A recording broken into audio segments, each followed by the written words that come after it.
Why has Triple H been so successful? Why is Triple H running WWE better than Vince McMahon and Bruce Pritchard on Monday and Friday night? Long-term booking.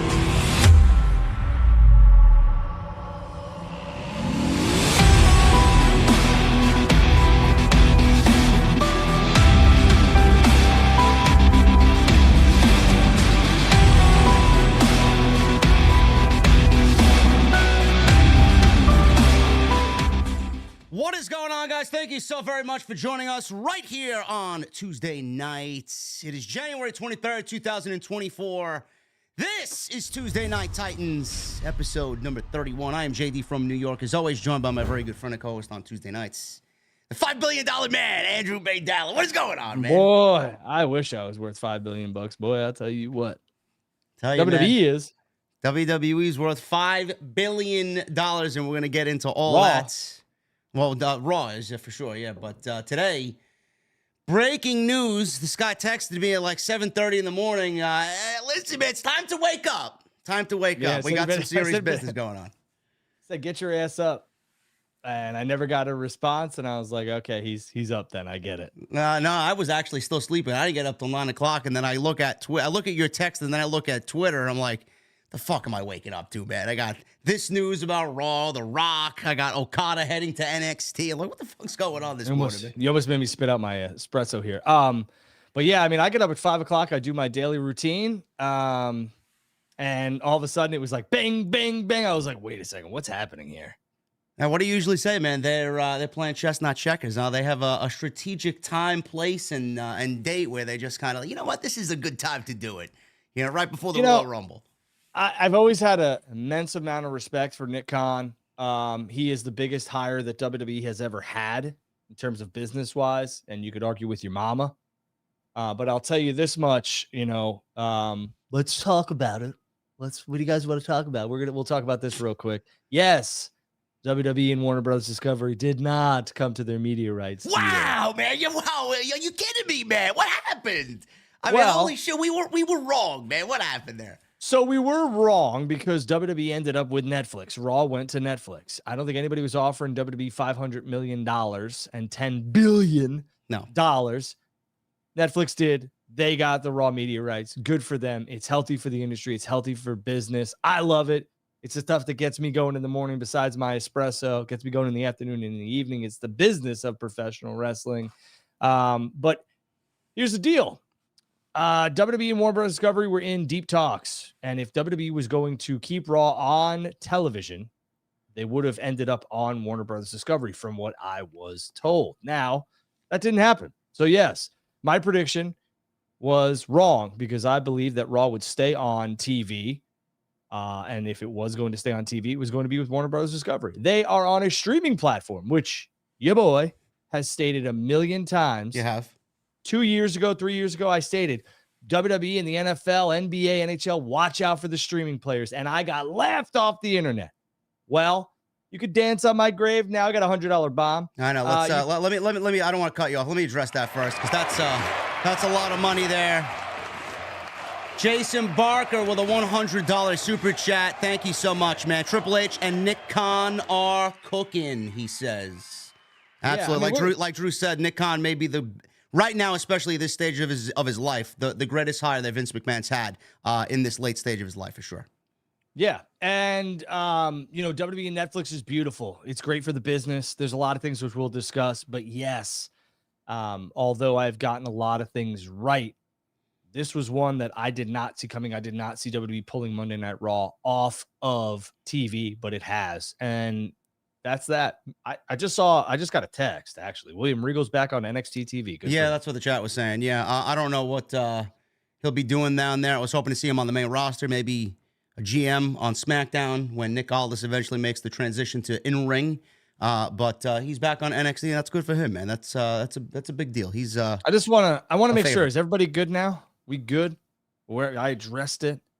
We're gonna move on now. Yeah, you should be fine. You should be fine. But bro, listen, no. All those people right now, man, that are waiting for you to admit that you got it wrong, man. They're all watching. No matter what, man. They're in the chat. mean, everybody watches. I know. Listen, we have a lot to get into tonight. I want to add on top of what Drew said. The WWE Network, back when it launched in 2014, revolutionary. It was the brainchild of Vince McMahon. Vince McMahon is a revolutionary. Nobody will ever do what Vince McMahon has done for the wrestling business ever again. There will only be one Vince McMahon. I look at this, Drew, as the Monday Night Raw deal to Netflix. They could have easily went to network television. They could have stayed with NBCU. They could have went to Warner Brothers Discovery like we discussed several weeks ago.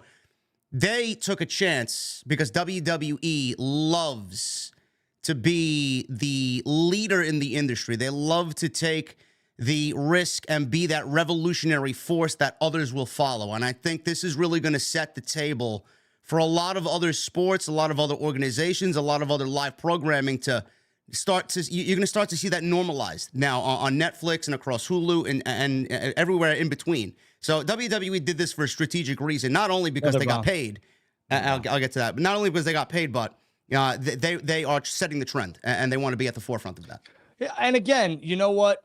Kudos to them. Again, Nick Khan does what he does best, and then he gets the best possible deal for when he was an agent and now being the president of WWE. Nick Khan knows business, okay? So Nick Khan is taking things a step ahead maybe than some. Some people like to, see what others do. Nick wants to be and WWE seems like they want to be at the forefront. That's always been their MO, even with Vince. But even now, more so with Nick Khan, you really just have to admire the type of business and money, revenue that this man has been able to produce for WWE in terms of just selling their weekly episodic television and their media rights. It is astronomical. Somebody asked me on X, when they sold, do you think they undersold for what TKO bought it for? And I said at this moment, yeah, they do. Yeah, I agree. It's crazy. We got another $100 bomb in here. Danny Rage with a $100 super chat. JD and Drew, you guys are the best part of my Tuesdays. JD, I hope Vic Joseph gets the SmackDown job just so I can hear your shriek weekly. And Drew, more spaces on X, please. Danny Rage, thank you so much, brother, for the 100. And Jason Barker also for the 100, man. You guys can follow suit, just like these two fine gentlemen, and get your super chats in. If you have any questions regarding the Raw deal to Netflix, if you're concerned about something, please leave it in the super chat. Drew mostly is going to handle the business side of things. We will get into every single aspect of this in just a second. So thank you guys very much for all of that. More spaces, man. Danny, well, it's funny. I have had a lot of DMs and text messages, and somebody, and I'm not tooting my own horn, but somebody called me the king of spaces. They say nobody runs a spaces like you, and you should be on the radio. So I appreciate that very much. It's always fun when JD jumps in and we could co-host a show together. We had 5,000 people on a whim on a Friday. Bro, what'd you say? We had 700 live listening just on a fucking on a spaces that was set up in 15 minutes on Seth Rollins. Listen, your favorite podcaster could never. Could never. Shh. Could I never. already have heat with everybody, man. Come on now. Whatever. Anyway, shout out to Corey Saunders. Shout out to my buddy Blake Mitchmore, whose birthday was a couple days ago, and shout out to my buddy Anthony Perry, AP, who I play football with. His birthday is today. I had to get that out. Sorry, JD. Thanks. Blake's a good people, man. Always a good discussion with Blake, even though he's a Cowboys fan. Huh? I know. I talk to Blake every morning. We have coffee together, over the phone, but we have coffee together and we just talk about life and stuff like that. And Blake is one of my best friends. So. We're going to get into it, man. First of all, I want to get into some business here. Number one, follow us on social media, on X. It's going to be a huge weekend. So make sure you guys are following both of us at JD from NY206 and at Andrew Baydala on X. We'll be live tweeting our thoughts about the Royal Rumble and everything in between this weekend. Make sure you guys go and hit that subscribe button on this channel. Thank you guys for the huge support today. We uploaded a little bit of a quick in real-time thoughts on the Raw Netflix deal. It's already at 20,000 views after like 5 hours. I gained like 50 subs off of it today. We're about 300 away from 152. So thank you guys very much for that. It's going to be a huge weekend. I'm expecting a large audience for the Royal Rumble. And make sure you guys hit that thumbs up. Looking for 1,000 likes, man. We already have 2,200 people in here and counting and growing. So get those likes up. It helps out the channel and this podcast tremendously. And as always, super chats are open. whatever you want to ask in regards to today's breaking news, sound off. The super chats and the comment section are yours. Yeah, guys, even if it's like $5, ask it. I will give you a long answer on any business question you have, or if you have a sports question, ask it. If you want to ask JD a booking question, ask it. We will 100% give you the time of day and answer it. I do want to talk about how somebody said, Vic Joseph, I'm all for Mr. Pat McAfee. Get Pat back on my television. As a play-by-play? Ooh, that's the man. Not as play-by-play. You listen to me, Corey. I have what you got. What you can't see right now is I have a little prayer circle over there in the corner of the office, and I'm praying that Mauro Ranallo got a secret phone call and he's going to be on Friday night. I like me some Mauro, but does he want to travel? Does he want to do this type of stuff anymore? Do we know? That's a good question. I don't know. He's off social media, so I mean that's half of the fucking battle right there. You don't have to deal with the fucking geeks online. And first of all, you are crazy. That's a G. I love Pat McAfee. I listened to his show today for the first time in months just because Nick Khan was on there. I listened. Good old Nicky Khan paying for his college tuition through Jeopardy and Wheel of Fortune. That's crazy, man. I listened to that today. It was a good little segment there with Nick Khan. A lot of stuff to digest, which I have some notes on, which we'll get into. But let's get into the Monday Night Raw stuff, man. I have a whole list of questions here. I'm not gonna get into. We got another bomb. Holy shit! You guys are fucking going crazy tonight, man. That's exactly. These are where the bombs need to be. It's TNT. These are where the bombs need to live. Unbelievable. Phantom 67 with a $100 super chat. He says, "I don't have Netflix, but I will. Still excited for Monet and Okada TNT LFG." Phantom 67. Thank you so very much for your $100 super chat. Go ahead. Along with Danny Rage and Jason, thank you guys very much. I think I should address this comment real quick because it's $100. So it automatically goes to the top of the list. What's the name? Phantom 67. Phantom 67. I believe it was Canadian too. So what's up, eh? Fellow French Canadian. So I don't live in Canada though. Pretty much Minnesota. But I will say this: there is certain things. So let's just say a lot of people are going to ask this question, but he gave $100. So let's talk about it. You could set up a Netflix account and allow your friends or family to jump on there. Okay. It's not like they shut you down at 2. You could buy a package. I think it's like $20 a month. And I think that enables like 4 to 5 people. I'll get the exact numbers, but basically you just have to go in and allow people. So realistically, you could cut a lot of other streaming services out and save the money if you divide the cost by 4 or 5 people. I'm not a wrestling junkie, and I bought TNA Plus because I'm sharing it with 5 other people. It cost me like $2. Who cares? You know what? It's just something else if I want to go back and watch something. Be smart with your money. If you could split something and save something like Disney, Hulu, Netflix, do it. It's very easy. Yeah, that was definitely in one of the questions that I had lined up today, which we will get into. Thank you guys very much again for the generosity tonight. Love to see it on TNT, and you guys are quickly paying for this new intro that I have getting made, which should be ready in a month. I didn't tell Drew yet, but it's already under construction. Anyway, we have Monday Night Raw. Let's get into the meat and potatoes of this thing. I'm not going to read the entire Variety article because we know the gist of it. The deal, Drew, is valued at $500 million per year over 10 years. Netflix has the option. This is a very important asterisk here. Netflix has the option to opt out after the initial 5 years and to extend for an additional 10, which could realistically mean that they're with Netflix for 20 years. By comparison, sources say that WWE's current 5-year deal for Raw with NBCU is worth approximately $250 million to $260 million per year. Now, there were other, I'm going to stop there for a second. There were other content creators today that I caught wind of. I will not name. But you watch other people? Well, I mean, I need something to do while I'm taking notes as mindless background noise. But some people, Drew, said that this deal was not enough for Monday Night Raw. Do you agree with that statement, that their $500 million a year here is not enough and it should have been a little bit more? So again, I think that number that was reported, 500 million just for Raw, is inaccurate. And that's the inaccuracies of the reporting that was going on. Netflix gave WWE $500 million for Raw, the media rights in the United States per year. That's accurate. Okay. And North America, I should say. But they also internationally, Netflix is getting SmackDown, NXT, and all of the PLEs. So it is a massive deal. Did they underpay? No. Should Raw have gotten more money? No.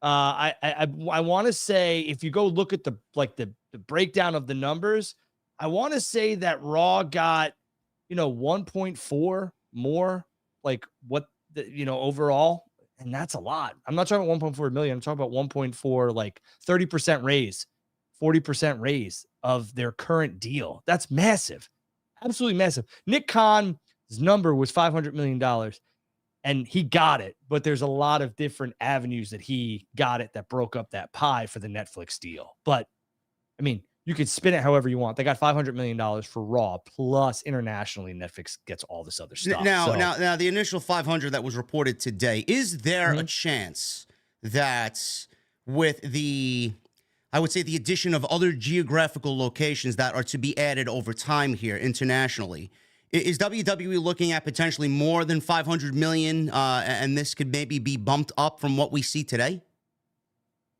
Well, I don't think that's the case. I think after 5 years, basically what Netflix has done is, if for some reason they can't land and expand their portfolio and grab everything that Peacock has right now, all of the tape library, all of the United States PLEs, then they might look at this deal and say, okay, let's look at it, year to year, end over end. Is this really worth it for us to continue?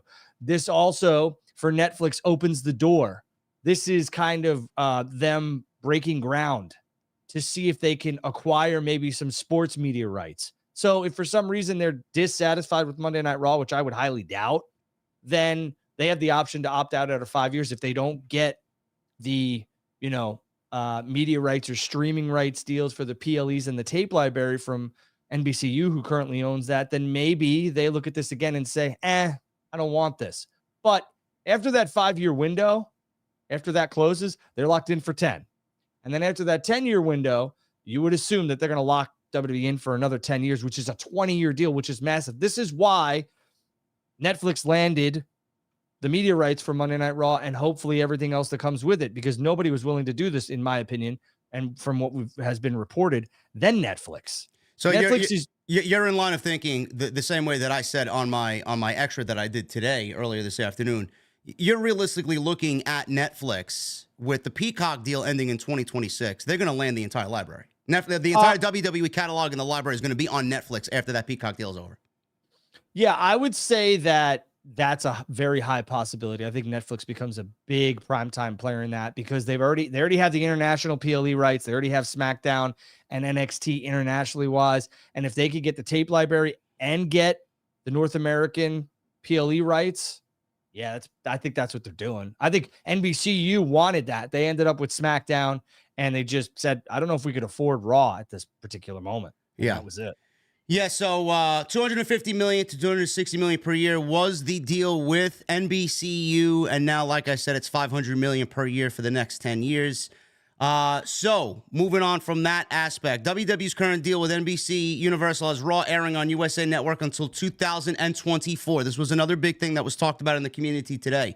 According to an individual with knowledge of the situation, this is from Variety, exactly where Raw will air between the end of that deal and the beginning of the Netflix deal is still being determined. Now, I said that with SmackDown airing on NBCU and USA Network starting in October, I think Nick Khan kind of let the cat out of the bag. He said October 1st is when they start up. That's a Tuesday by my calendar, so we may actually see SmackDown being moved to Tuesday, like Drew had actually alluded to months ago.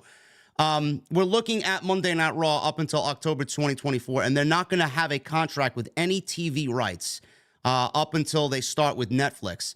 So at that point, Drew, I think they stay with NBCU because of the relationship and the business relationship that they had for so many years. And then when we get to January, then everything shifts over to Netflix. I do think I made a notation here that a lot of the rights internationally in Canada and the United Kingdom are not up until the end of 2024, and WWE may want everything to be in sync when Netflix launches in January 2025. Is that an accurate assessment there? Yes. Okay.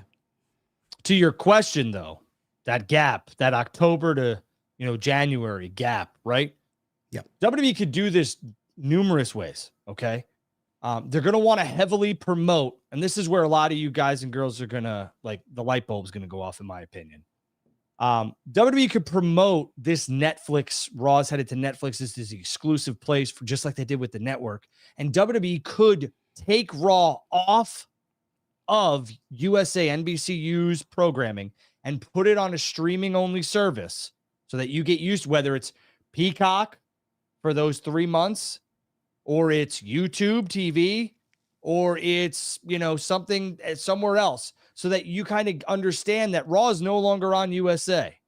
They could do that for 3 months. Could WWE extend the window with USA from October to November 30 or December 31st? Absolutely. January, whatever. Sure, they absolutely could do that. That's a viable option too. But I'm telling you, I think that WWE might try something out for 3 months where Raw is no longer on USA Network, and you got to get used to a streaming platform for Monday Night Raw until they make the complete flip. Yeah, that's a good point. I didn't really think of that they could potentially move Raw to Peacock to get everybody used to seeing it on a streaming service, similar to what you're going to be seeing in January on Netflix. I like that idea. Could be on ESPN Plus, could be wherever they decide to. I think Peacock, because I think they're going to keep it where they have a relationship. So NBCU could still say, hey, please don't take Raw off. Come on, like, okay, fine. We won't take it off, but we want people to get used to it not being on USA. SmackDown will be there on Tuesdays, or if they decide to keep it on Fridays. But let's put Raw on Peacock for 3 months so people get used to finding it. Then they're going to have to find it on Netflix. So it's very convoluted, but I do believe that they're going to explore their options on a streaming only based platform for those 3 months, or just keep it on USA. Another $100 bomb. Another $100 bomb. You guys are going absolutely fucking bonkers tonight, man. Holy shit. We appreciate this. Mr. Unknown with a $100 super chat. I don't want to throw off the conversation in the slightest, but I believe that Okada is WWE bound and will land at the Royal Rumble or WrestleMania. Also, it'll be a test to see if he's ready for the main roster or needs NXT. Mr. Unknown, first of all, thank you so much for the $100 super chat. Second, if Okada is to be in the Royal Rumble, he needs to get clearance from New Japan because he has dates up until the middle of February with Bushiroad, and he needs to, I guess, get those out of the way. But Mania, if he's going to be with WWE, I don't know why you don't put him at WrestleMania. And AJ Styles, I see a lot of people mentioning AJ Styles as the perfect opponent for a dream match at WrestleMania. It's a possibility, but again, whatever was reported about Okada, we'll get into it. It was debunked today by SAP, so we'll get into that later. Oh, okay. Yeah, I mean, because you gave $100, I do want to. I'll touch on this a little bit. I think Okada is very intrigued by training with Shawn Michaels. I know Nakamura went to NXT and all that other stuff, but I could see Okada getting TV ready at the Performance Center with Shawn, training directly with Shawn and some other people, so that he knows hard cams and everything else like that, WWE style of production. But to see him in NXT would shock me. Yeah, that's a little bit of a mind fuck, honestly, to see Okada and someone of his stature on NXT television with all those young kids and young superstars down there. It's like the Twilight Zone. I mean, you don't bring in somebody like that and put him on NXT. But I'll always remember that when AJ first came to the WWE, he said, "Man, I wish I spent 6 months to a year on NXT just to get WWE TV ready." So if AJ is saying that, then I don't know why it would be any different for Okada. So yeah, I agree. Continuing the Monday Night Raw discussion, under the deal, Netflix will become the exclusive home of Raw in the United States, Canada, the United Kingdom, Latin America, and other territories once the deal begins, with more countries and regions to be added over time. Netflix will also become the television home for all WWE shows outside the U.S. That includes the weekly shows SmackDown, NXT, as well as the annual live events like WrestleMania, SummerSlam, and the Royal Rumble, as well as documentaries, original series, and additional projects, which we will get into. Those are some of the questions that I have lined up here for the additional discussion we have. In its relatively short history, Netflix has engineered a phenomenal track record for storytelling, said Nick Khan. We believe Netflix, as one of the world's leading entertainment brands, is the ideal long-term home for Raw's live, loyal, and ever-growing fan base. Mark Shapiro, the president of TKO, president and COO, I should say, of TKO, says this deal is transformative. It marries the can't-miss WWE product with Netflix's extraordinary global reach and locks a significant and predictable economic for many years. Our partnership fundamentally alters and strengthens the media landscape, dramatically expands the reach of WWE, and brings weekly live appointment viewing to Netflix. Now the deal is the final step in WWE's latest round of TV rights deals. Everything is locked down now. It was previously announced that the rights to SmackDown were sold to NBCU and the USA Network in a 5-year deal that got them $1.4 billion. Not long after it was announced that NXT would be moving from the USA Network to the CW. Source close to the deal pegged the value to WWE on NXT about $20 million to $25 million a year, also for 5 years. Now, I'll stop there. As far as the reach, Drew, about Netflix, I have some top statistics here in Netflix just to give you guys a glimpse of what Nick Khan was talking about and what Mark Shapiro was talking about. 247 million subscribers right now at the end of Q3 for Netflix. It's a lot of fucking subscribers. 247 million. 24 billion in revenue for the first 3 quarters of 2023. Netflix is responsible for 8% of all video time globally. And that is just unbelievable.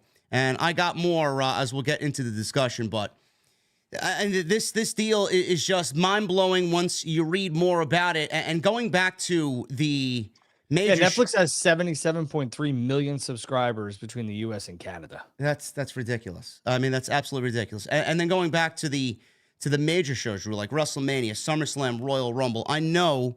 that a lot of people were making the discussion about, will there be ads? Will there be a tiered system for a basic program where you get ads thrown into the live feed, or a premium service where you get no ads, and maybe we get what WWE does for the pay-per-views. We get some highlights and some video packages, some long-form content in between to break up the show, like they do on the PLEs.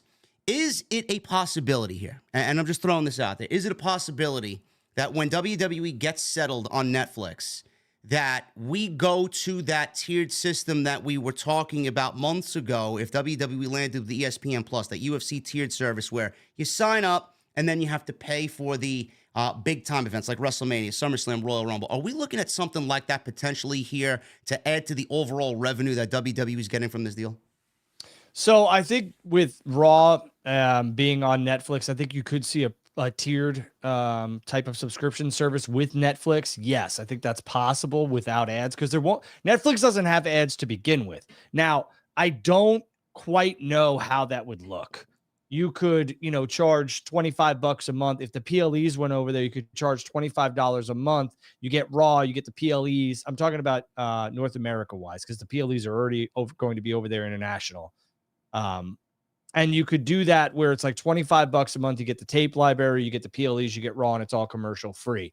And what I mean by commercial free is there's still going to be like sponsorships. There's still going to be ads, quote unquote, on Monday Night Raw. It's just not going to be a full commercial where you can get up and go to the bathroom or something. We're going to have the picture-in-picture where it's the small box and the big box, and the small box has something where it's like, a Netflix special that's coming, or you'll have an announcer do a read live on the air with a little, clip it from Chappelle's stand-up, et cetera, that Netflix is promoting. This is going to be a heavily Netflix branded ads, or all Netflix branded ads.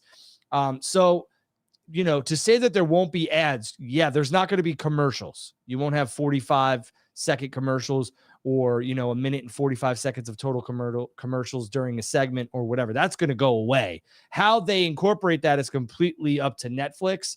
And I do believe that you'll see ad revenue and marketing and all that other stuff on WWE Raw. It's just going to be done geared towards Netflix branding. But, 3 hours with no commercials, it's a lot to write for.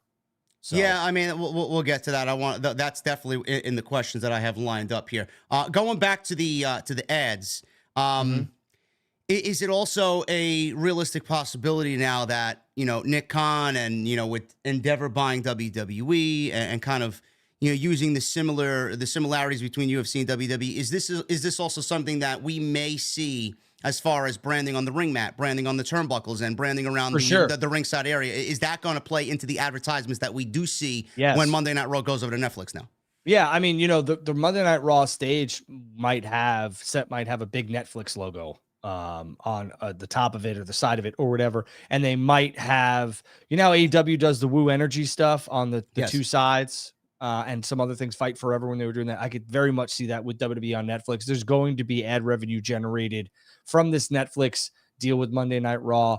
And again, the tiers, not quite sure how they're going to get there. I could originally, see when this deal happens and we start to get to see WWE programming on Netflix in 2025, I could see them raising their per month cost by $2 or $3, because if you look at that, the numbers right now say that there's 77.3 million subscribers in the US and Canada. Now that it's the exclusive home for Monday Night Raw, I would suggest that in Q4, or I would believe that in Q4, which is Q4 of 2024, I would say that Netflix subscribers might jump 8 to 10 million just because of WWE. So you're looking at 87, and it could be more. But if you could, grab 8 to 10 million, that's me lowballing it. If you grab 8 to 10 million more subscribers and they got to pay $3 more a month than what they're originally, the $9.99 or the $14.99, that's a lot of freaking money, dude. Yeah, a lot. So I could see that happening. I could see Netflix raising their prices by a couple bucks. And if they wanted to get crazy, they could raise it by $5 to $10. I mean, I think the North American consumer is going to consume it and they're going to pay it. Yeah. I mean, for people like us, I mean, I'm going to pay it. I mean, it's going to end up being a write-off for me. So I'm not really looking at it as a big deal, but someone who works and has, again, this is in the line of questioning I have in a little bit, someone who works a 9-to-5 job, who's got subscriptions elsewhere, coming out the ass, and now you got to add Netflix to it. If you didn't have Netflix before, just to watch one WWE programming that you were already getting with your cable TV package, I mean, that's a lot of money.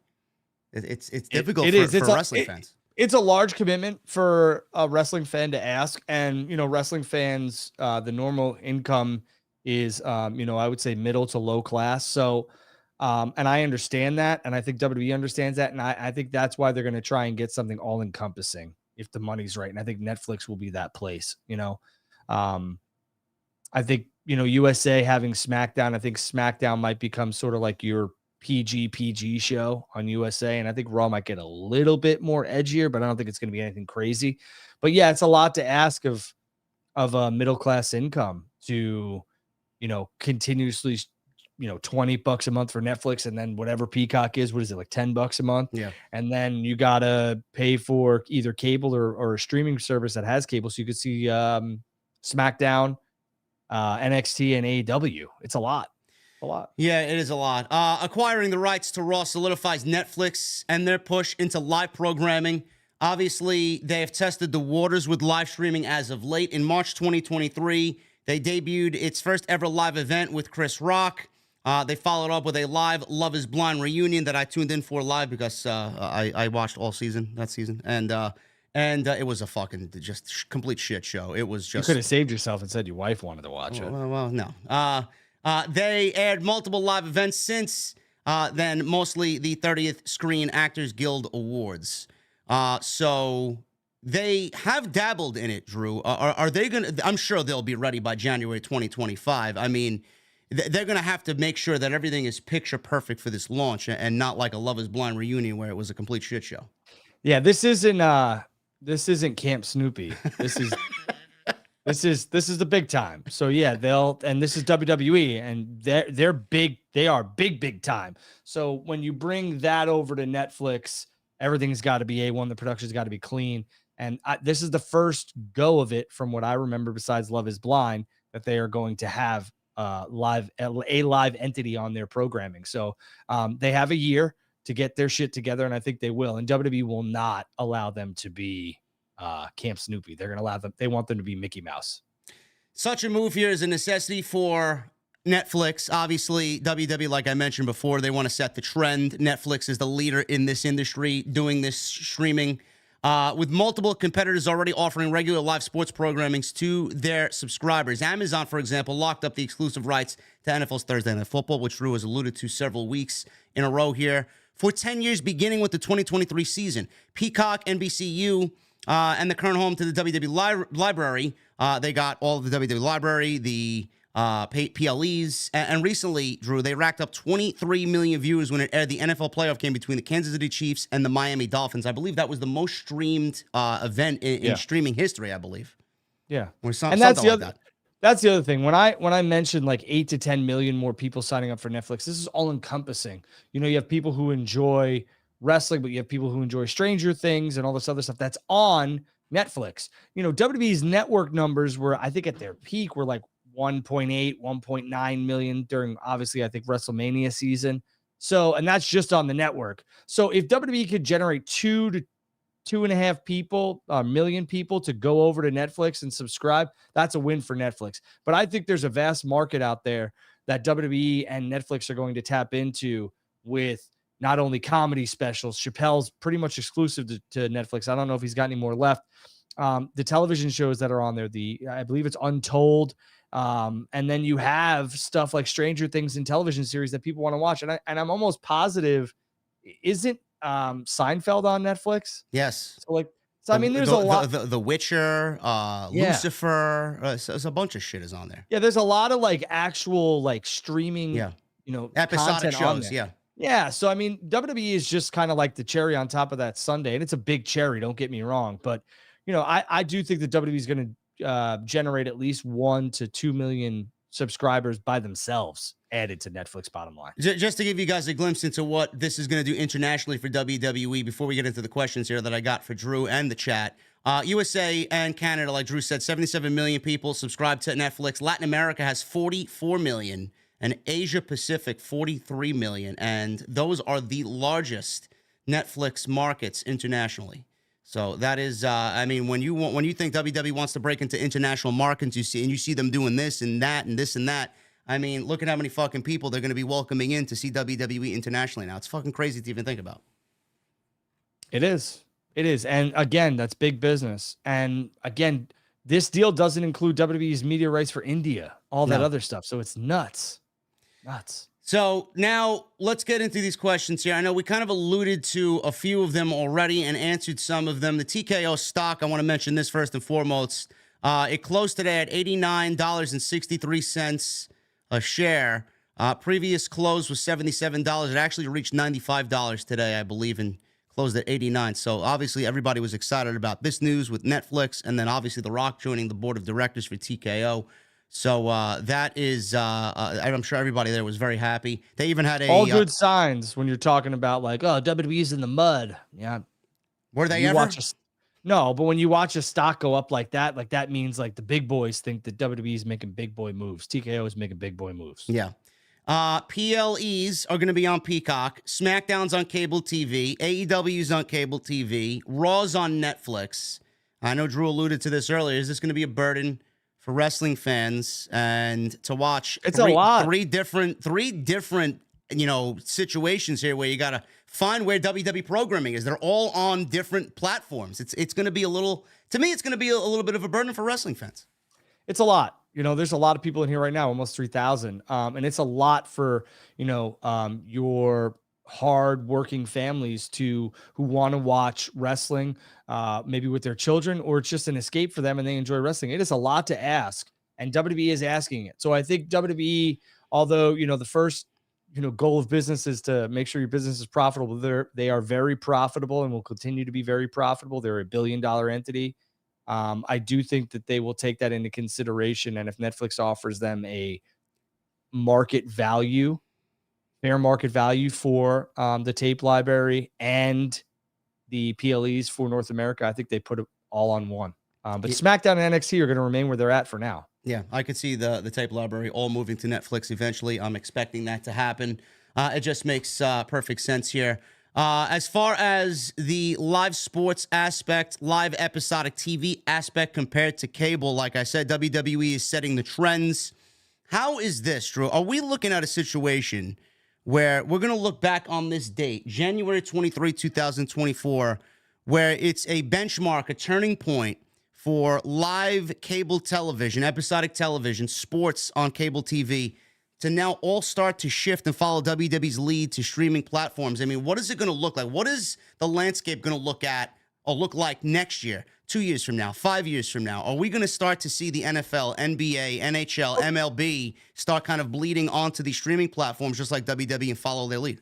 They already have. The NFL was the first entity to really do this. Not with Sunday Ticket, because Sunday Ticket ended up on YouTube TV. Google bought that, and that was part of how they figured, okay, listen, we launched YouTube TV, and this was basically their way of gaining more subscribers and making money hand over fist. The NFL did it with Amazon. Thursday night became Amazon Prime for the NFL games. And if you don't believe that people watch it, go check the numbers. And people subscribe. They do. Everybody and their mother has an Amazon Prime account. So, it was an easy fix for them. And you've seen the NFL do stuff with the Black Friday game, and which was a Peacock exclusive or another streaming platform exclusive. And now they did it with the NFL playoff game. So they've dipped their toes. Will the NFL take Monday Night Football? And maybe that, Sunday night is already simulcast on Peacock, Sunday Night Football, because it's an NBC property. But could we see more of it? Yeah, absolutely. I think this is the testing for that type of stuff. Yes. We could also see, just not sports. I mean, for example, I know you don't like cable TV. I know you're yelling at me. I got to pay the bill. I'm sure. I'm sorry. What about live weekly episodic comedies and sitcoms like, for example, Big Bang Theory, or like you mentioned, Seinfeld, shows like that, CSI? Are we going to start to see stuff like that, which is primarily on like a CBS or an NBC basic television? We're going to start to see shows like that bleed onto streaming, and you have to sign up to specifically watch those shows on those platforms only, and they're going to be taken off basic television? I think there's more room for creativity on the streaming platforms, where Netflix is pretty much like, as long as you adhere to like certain guidelines, they let the artist be the artist. So I could see that. Ted, which is something that I powered through within a week, was fantastic on Peacock. And where could that show nowhere end up on? With the crude humor that was on that show? Forget about it. Drug use, the crude humor, everything about it was just, but you know what? It was fantastically written. Seth MacFarlane's a genius. So, it was basically Family Guy in real life, truthfully. So, I loved it. There's other places that it could go, in terms of, could a weekly episodic television series go to these other platforms? Absolutely. Stranger Things is built for Netflix. It's built for a streaming platform.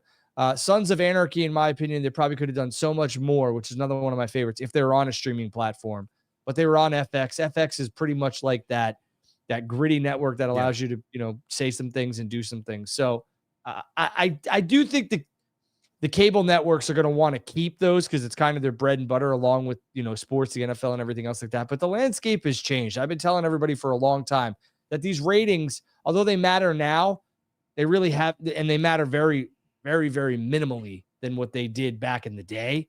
The ratings really don't mean shit. I'm just being honest with you. They mean something to, the media rights buyers, in terms of like, well, this is what we could do on cable, so you can have this, and if they want to remain on cable. But realistically, like, AEW just had a really solid rating a couple days ago, last Wednesday. But great. I mean, that's good. Yeah, that's good for them. But I mean, like, realistically, like, if AEW ends up on a streaming platform too, like, they'll use it as a negotiation tactic, but it's more or less like, what's your retention? Okay. What, all that other stuff, which a lot of people don't really take into the equation. Everyone's like, oh, they did 1 million. And with this move, WWE's not really going to be looking at ratings starting January 2025. Are they still going to be direct competition to Monday Night Football? Probably not anymore, right? You even consider that? That's a good question. Nick Khan was very coy about whether or not they're keeping Monday Night Raw on Monday night. And if you go look, I just want to make sure before I say this, because I know I get some Tom, Dick, and Harry that tells me, no, that's not. If you go look at WWE's page, and they've been doing this for a while, how they promote it, it's just Raw and SmackDown. Yeah, I saw that, and I don't like that, because I'm somebody that is very comforted in familiarity. So to see Monday Night Raw off of Monday, when it's been on Monday night for 3/4 of my life, it's gonna be a little bit fucking bizarre. I mean, I don't think they'll do that. I think it'll stay on Monday night, but he has been, you know what? I'm not going to really say. It's been, labeled as Raw, not Monday Night Raw, just Raw. It's like, you can put Raw on fucking Thursday. Who the fuck knows? It's smart on them because realistically, you don't want to limit your marketing capabilities. And you don't also want to like pigeonhole yourself. So basically, they just call it Raw and they call it SmackDown. And whenever they move it, it's going to be moved if they decide to do that. I think SmackDown's headed to Tuesday, but I'll let you in, everybody watching. Dinner tonight. We always go around the table and ask everyone's day is. And, Jackson asked me what I learned today. And I said, well, I learned that media rights are worth a lot of money, Jackson. And I was obviously joking with him. And he said, what do you mean, Dad? And I said, well, Monday Night Raw landed on Netflix. He's like, no way. I was like, yeah. He's like, so they're not on TV anymore? I was like, no, they're going to be on a streaming platform in 2025. And he said to me, it's still going to be Monday, right? And I said, well, I don't know. And he said, what? They can't take Monday Night Raw off of Monday. Yeah. It's not Monday Night Raw anymore. I said, they don't call it Monday Night Raw, do they, Jackson? And he's like, oh, yeah, you're right. They just call it Raw. Yeah. And that's it. I mean, they do. The WWE just calls their programming. It's just Raw. Welcome to, Rollins will open up and they'll open it Monday Night Raw and stuff like that. I get that. But if you look at the branding, the devil is in the details there. It's just Raw. It used to be Monday Night Raw. Yep. It's just Raw. I mean, old heads like me still call it Monday Night Raw in passing. So it's like, it's going to be weird, but we don't really know. Hopefully it stays. And that is something to look out for. Like you said, Drew, ratings don't really mean jack shit anymore. They mean something to an extent, but not as much anymore. Like you said, a negotiation tactic. Now it's probably more about what? Subscriptions, audience retention, minutes watched for Netflix, right? They're going to be looking at those numbers. Yeah, let me present this to you. SmackDown on Tuesdays, Raw on Wednesdays. Yeah. Because technically, there's no NFL, there's no competitions on Tuesdays and Wednesdays. And realistically, let's just say that AEW and Warner Brothers Discovery lock in a deal and it's a simulcast. You could watch it on HBO Max, which I think is going to happen, and you could watch it on one of the Turner properties. Monday Night Raw is not on TV anymore.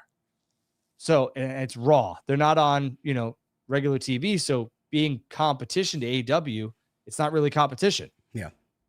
Just to give you guys a glimpse into how important audience retention and minutes watch are, it's the same thing on YouTube. If you're looking at YouTube as like, oh, man, I got more subscribers than anybody and all this other fucking nonsense. Subscribers don't really mean much of anything in 2024 going into 2025 on YouTube. It's all about live streaming. It's all about audience retention and minutes watched. Do you want to know why? And I don't mean to toot my own horn here or Drew's horn here, but, you want to know why TNT is at the top of the search, or when I do a Raw review or a Dynamite review or a SmackDown review, why it's always at the top of the search when you look up WWE Raw or WWE SmackDown or AEW Dynamite? It's because most of the time those videos that I do, those live streams, they're getting 35 to 40 minutes of minutes watched consistently per stream. The average watch time for a 2-hour stream is 40 minutes. That's almost half of the fucking stream. YouTube looks at that and determines, I'm going to push this stream out. I'm going to do this. I'm going to do that. And it's the same thing for WWE. They're going to be looking at that. Those are the two biggest numbers that these platforms are going to be looking for. It's the same thing on YouTube. Yeah, it's retention, man. Yeah. And that's it. Like, are we keeping this audience, or are we seeing them tune in for, the lead-in, which a lot of people don't ever talk about, is massive for these, TV deals and TV shows. You have the Big Bang Theory leading into AEW Dynamite. And those people might watch the first, 2 minutes of Dynamite and then turn out. That's bad retention. Yeah. And that's it's about holding your audience. And we started with 1,500 in here and we're at almost 2,900, and we're holding that audience and growing. That's what you want to see. Yeah. Moving on to the next aspect I have here.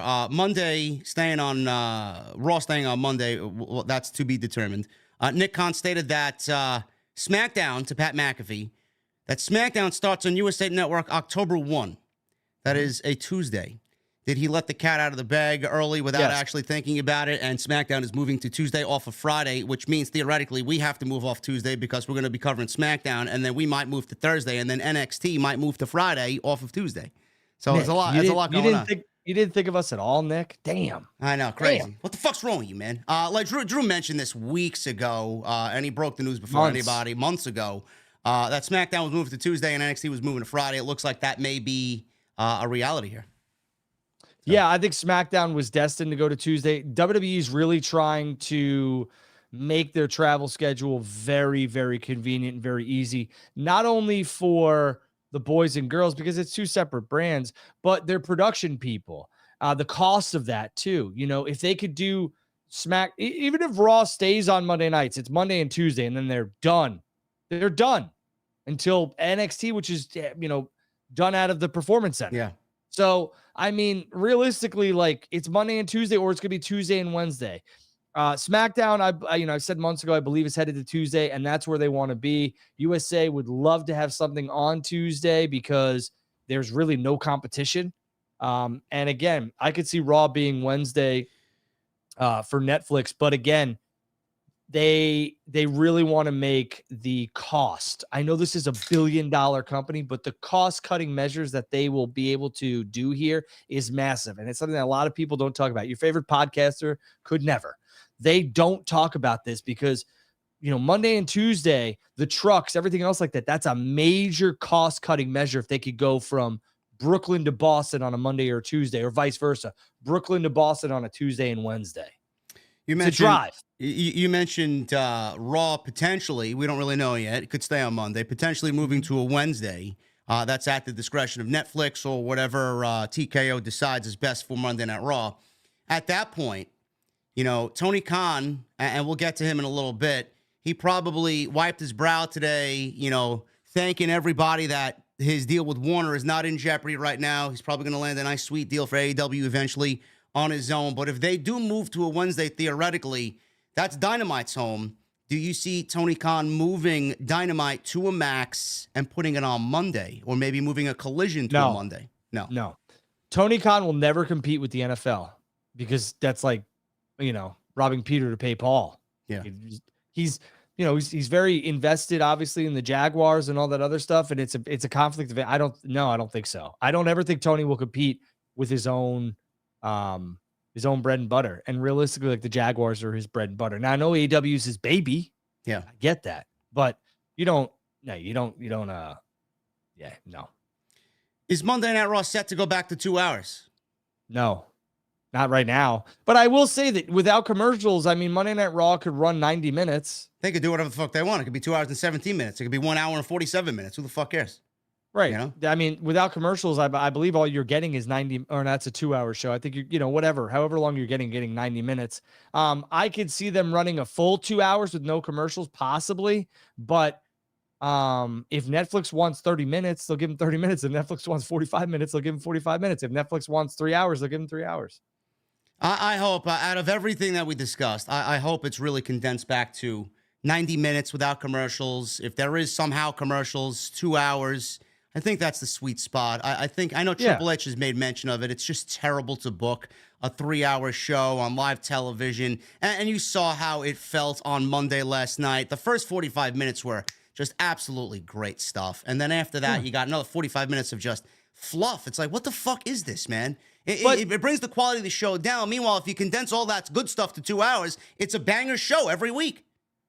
It's very catch-22, though. You're 100% right. And if you ever look at how Raw the show is broken down and how it's written, it's segment 1 is, the lead in. It's very hot and heavy for the most part. It's a major thing.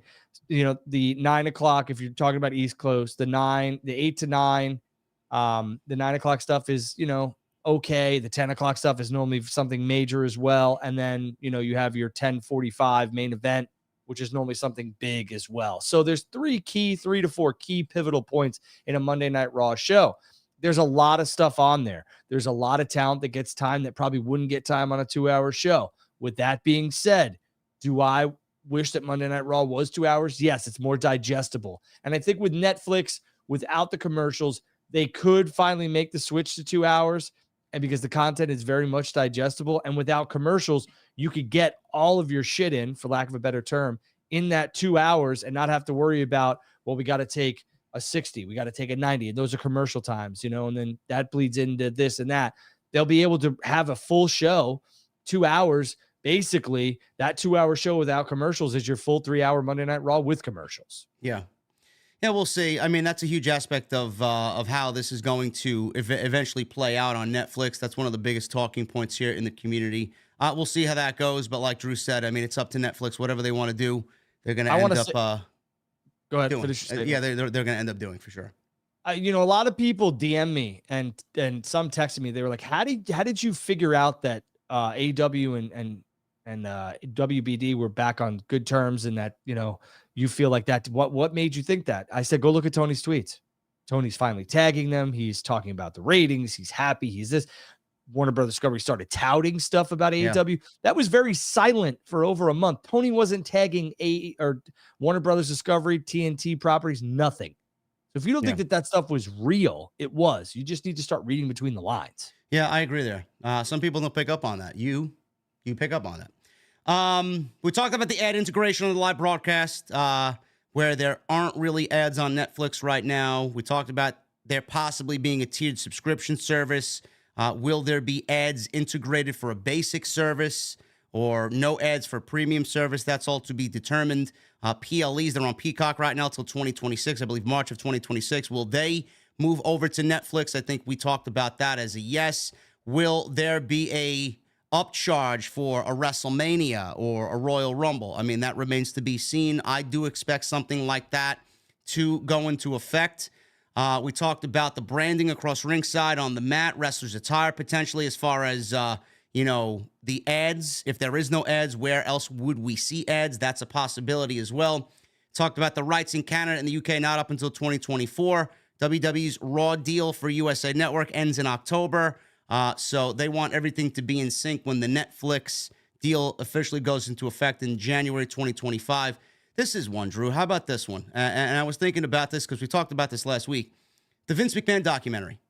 Is this thing going to be altered now with Netflix and WWE being in bed together? Is it going to change from what originally could be a damning project?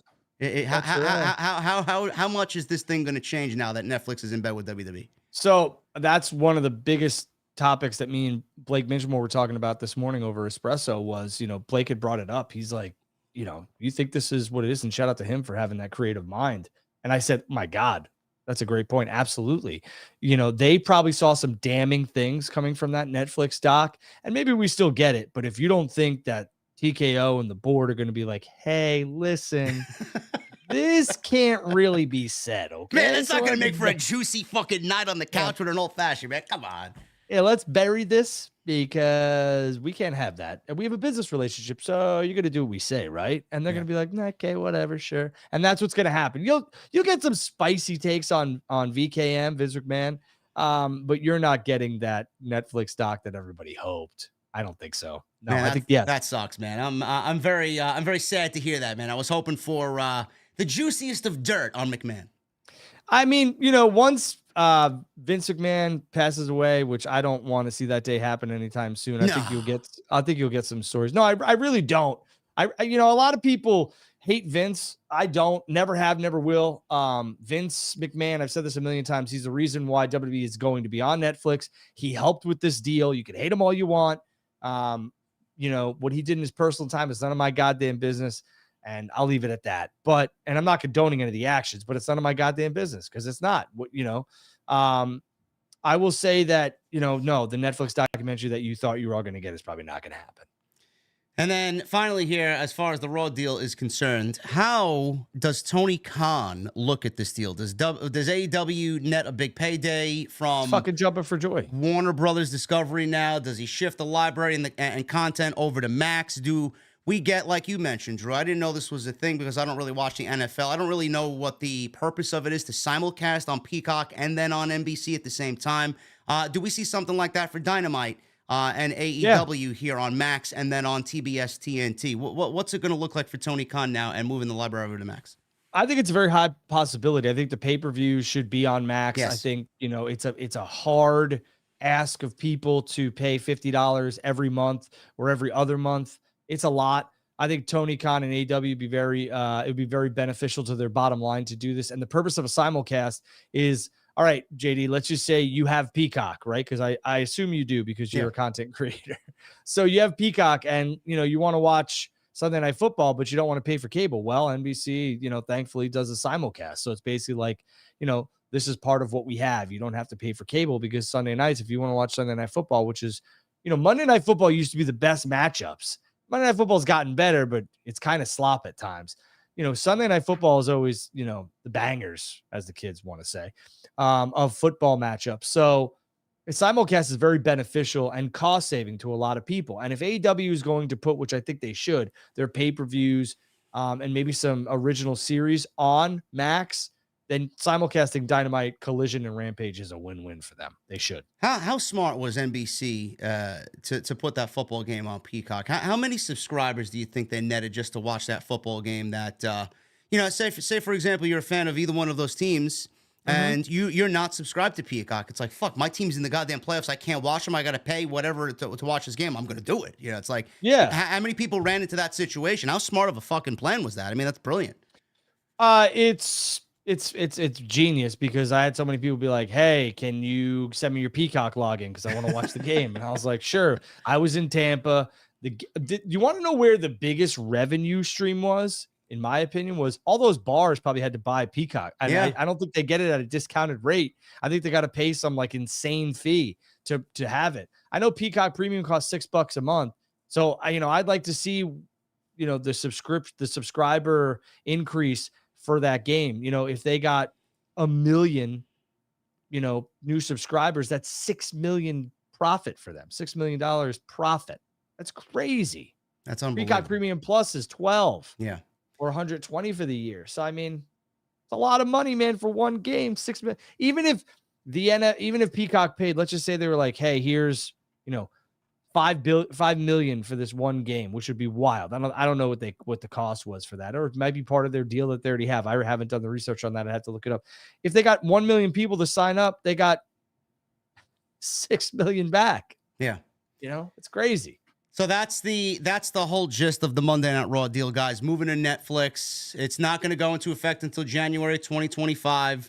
It's obviously a big deal, and I feel like with WWE, 28 million viewers on that football game. That's crazy. That's unbelievable. 6 times 28. WWE setting the trend. I'm not surprised to see this, and I'm excited about what is to come here. And I know a lot of people have reached out to me. This is the last thing I'll say about this. A lot of people reached out to me. A good chunk of people say, you know what, JD, I can't do Netflix. I don't want to subscribe to Netflix just to watch Raw. I'm going to stick with what I got. I'm going to rely on shows like you and Drew. I'm going to rely on you, Solo, on Monday, and other content creators to get my fill in on what happened on Monday Night Raw. And that's great, because it's going to work. It's going to come full circle. It's going to work out great for everybody. Our audience may grow because you can't watch it or you don't want to watch it. We'll fill you in. I think this is going to be a good move for everybody. I'm very excited about what's to come. Yeah, I understand. If you don't want to pay the money for Netflix, then what's going to be great is the content creators that are out there reviewing the product and reviewing the show in detail. I mean, I've seen some of JD's stuff before, and he goes like move for move, detail for detail. So, I mean, you're basically getting what Monday Night Raw, Friday Night SmackDown is without having to actually watch it, which is nuts. Yeah. Moving on to the other story that broke today, which raised the TKO stock to about $95 at one point today on Wall Street. Dwayne Johnson, The Rock, was appointed to the TKO board of directors. Now, I looked at this and I didn't really understand why this was a thing, and maybe Drew could enlighten us. I have maybe, one potential reason as to why this move was made, but The Rock, he was appointed on the board of directors. He was also granted full ownership of the Rock trademark, which has been owned by WWE. I mean, I guess knowing Nick Khan for as long as Dwayne Johnson does came into great effect here. Johnson has signed a new service and merchandising agreement with WWE that provides for his promotional licensing and other services per a release. He says, being on the TKO board of directors and taking full ownership of my name, The Rock, it's not only unprecedented, but incredibly inspiring as my crazy life is coming full circle. At my core, I'm a builder who builds for and serves the people, and Ari Emanuel is building something truly game-changing. I'm very motivated to help continue to globally expand TKO, WWE, and UFC businesses as the worldwide leaders in sports and entertainment, while proudly representing so many phenomenal athletes and performers who show up every day, putting in the hard work with their own two hands to make their dreams come true and deliver to our audiences. I've been there, I'm still there, and this is for them. I believe, Drew, he also received $30 million in stock for his board seats. So he got paid today, and I'm wondering why this move was made to, and I got cats jumping on my desk here. I'm wondering why this move was made, and I want to say it was mostly a PR move by WWE to get Dwayne Johnson on the board. But I kind of made a joke of it. It's like, holy shit! Now is he Triple H's boss? I didn't really understand why this move was being made, but does this have to do with his XFL merger with what is it, the USFL? Yeah, I mean, yeah, there's a lot to digest and dissect here, right? The Dwayne getting the rights to The Rock is massive because now he doesn't have to go to WWE for permission anytime he wants to use that. Another thing is that his daughter is in NXT and now she's the general manager of NXT. So yeah, I'm sure that was done by, I'm sure that was just a random coincidence tonight. Right. Yeah, I mean, but William Regal appointed her the general manager of NXT. She's the English general manager ever. So that's ridiculous. I mean, listen, who gives a shit? It is what it is. I mean, I see people being like, I'm not going to watch this anymore. Sure, you won't. We'll see you next week. Yeah. Anyways, I think there's a lot that goes into that. Like Dwayne The Rock Johnson is one of the most recognizable people in the industry, and likable as well. That's why I said PR. Yeah. You know. Yeah, I mean, and realistically, like his mind for the business, the wrestling business is very, very good. He brings a lot to the table in terms of marketability, cross promotion, all that other stuff. It's, he's not the owner of TKO or World Wrestling Entertainment or UFC. He's on the board, and you want to put people on the board who are going to help your business grow and who are going to, add to what they have. And Dwayne 100% adds to that. Like, he's a brilliant man. So I think this is smart. I think The Rock wanted The Rock and he got The Rock. Like his name is that entity is very valuable to him. And now he owns it. That's a key piece of this whole puzzle. Yeah. Like you said, The Rock is so knowledgeable, not only in business, being an entrepreneur. When you get The Rock to talk about future talent, upcoming talent, current talent on TV, the current WWE product, even though he's been away for so long, he's still so ingrained. His family, legacy is so ingrained in everything WWE does. I mean, you'd find a very difficult time trying to go out there and find somebody who knows the business and the company better than Dwayne Johnson. So as far as that is concerned, it's absolutely a huge move for them to make. Does this mean, I've seen this going around on social media and people are just fucking stupid. Does this mean that Rock, now being a TKO board member, he's going to be in the WrestleMania main event? No, I don't think that's going to be the case. Cody has nothing to worry about, and this doesn't really play into that, in my opinion. What are you giving me faces for over there? I don't know about that one. You mean to tell me a TKO board member is going to be in the WrestleMania main event against his cousin? Come on. Cody, finish your story somewhere else, Jabroni. I don't know. The way that Dwayne sounded, The Rock sounded today, it sounded like he wants to do something once in a lifetime, generational, transcend the business. He's about making moments. He said this before. It doesn't sound like somebody who's going to wrestle at this year's WrestleMania, but I can tell you internally, everyone does believe that The Rock is going to be at WrestleMania 40 and in a wrestling capacity. So I don't know, unless things change. There's a lot of people. I saw one that I thought was very, very smart in terms of they could have the first episode of Monday Night Raw on Netflix, or Raw on Netflix, and The Rock and Roman kind of kick off their feud for WrestleMania 41, especially if that son of a bitch is in Vegas. I can tell you this much. WWE hasn't announced the location for 41. It seems like it's Minneapolis, Vegas, or I believe it was Atlanta. If they go with Vegas, I could see The Rock and Roman locking up there. But man, I don't know. I have a funny feeling that Rock may have his moment with Roman at 40. It's just my gut feeling. I don't know, man. And the reason why Drew says this is because The Rock, after he was announced as a board member on TKO's board of directors, he was everywhere doing PR. He was doing interviews. He was with Stephen A. Smith on ESPN's First Take. And Stephen A. Smith asked him about this very question. WrestleMania, you coming back? You're going to get in the ring again? He said, look, you guys know I'm a long gamer. I like to build. No, he's not talking about Fortnite. I like to build.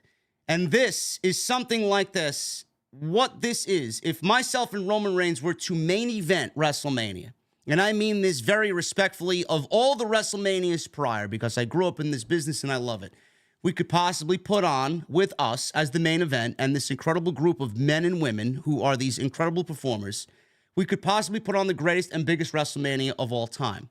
So then someone else there, Molly Karim, channeled her inner Lloyd Christmas apparently and responded, so you're saying there's a chance? And then Dwayne Johnson said, yes, Molly, there is a chance. I love this business. I love pro wrestling. I love WWE, but I also have a deep passion to grow it and to build it. And if we're going to do something like this, I want the world to watch. All right, stop right there for a second. Yeah, so clearly he is wanting this match to take place at WrestleMania. It's going to happen at WrestleMania. It's either 40 or 41. But the quote here, Drew, I'm a long gamer. There's not a long time here between now and WrestleMania 40. We're 3 months away. Is he potentially talking about 41 here? Yeah, that statement doesn't lead me to believe that 3 months is a long time. Now, I know it might seem like a long time for some people, but this makes Saturday's Royal Rumble massive, must watch. If Cody ends up winning that Royal Rumble, yeah, forget it. It's Cody and Roman, okay? If Cody doesn't win that and we get the chamber and something else, I mean, okay, then we'll figure that out when we get to Perth, Australia. But there's so many things. I said Rock would be involved at WrestleMania. That's what I've been told. He could be a special referee, he could be an enforcer. This way that it ensures that there's no more outside bullshit interference from the bloodline, all this other stuff. And then him and Roman, Rock and Roman come face to face at the end of that being like, you cost me this title, blah, blah, blah. And then there's your build, the year-long build, all that other stuff. They've done it before. They could do it again. That could be very possible. But I'm going to tell everybody to take this and understand that The Rock is going to be involved at WrestleMania 40. I don't know at what capacity, but internally it has seemed that he is going to wrestle. If it changes and he's a referee now because of this deal, great. Or if he's an enforcer, great. If he's in Cody's corner, great. The Royal Rumble Saturday is going to be very telling to whether or not, if Punk wins, all right. If Cody wins, then here we go. Well, we don't really know what's going to happen as far as what we saw on Monday. It could go any which way, but I'm sticking to my guns. I want to believe, after what we heard today from Rock with Stephen A. Smith, I want to believe that he truly does not want to get in the way of what has been built here with Cody Rhodes. Well, that 2K video game too. I truly, yes. I mean that says a lot about what the fuck the direction is. I mean, finish your story. I mean, they're not going to put him on the cover and then have him fail at WrestleMania, and I just find that to be absolutely insane and ridiculous. The cover athlete you could pump the brakes on. The whole story in that game is Cody's redemption. They put out the American Nightmare documentary around SummerSlam, if memory serves me correctly. They've done the things that normally WWE does to ensure that this is where we're headed. They're making you invest. They're giving you little nuances of like, hey, listen, this is where we're going. And they haven't just flat out told you. And with Seth Rollins' injury on Monday Night Raw, if I'm WWE, I let Cody win the Rumble now.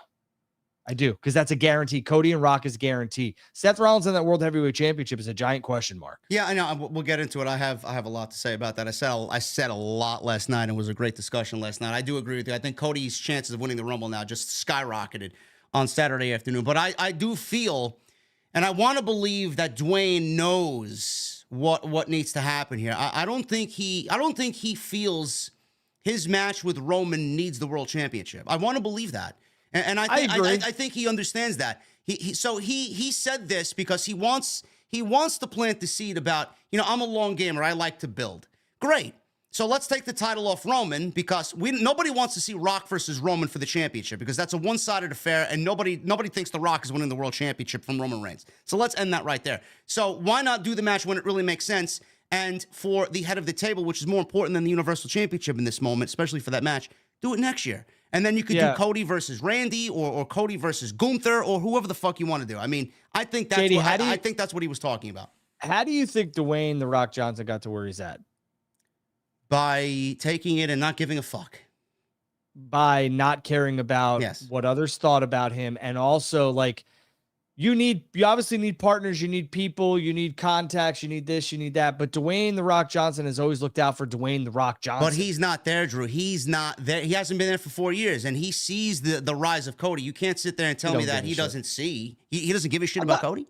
I didn't say he doesn't give a shit about Cody. I just said if he feels like the moment's right, the guy's on the fucking board of directors now, okay? If he feels like the moment's right and it makes the most sense and WWE's willing to do it, then they're going to do it. But The Rock has always looked out for The Rock. Dwayne has always looked out for Dwayne. And that's it has its positives and negatives, but that's why The Rock is where he's at. That's why Dwayne Johnson is at where he's at, because he took care of himself.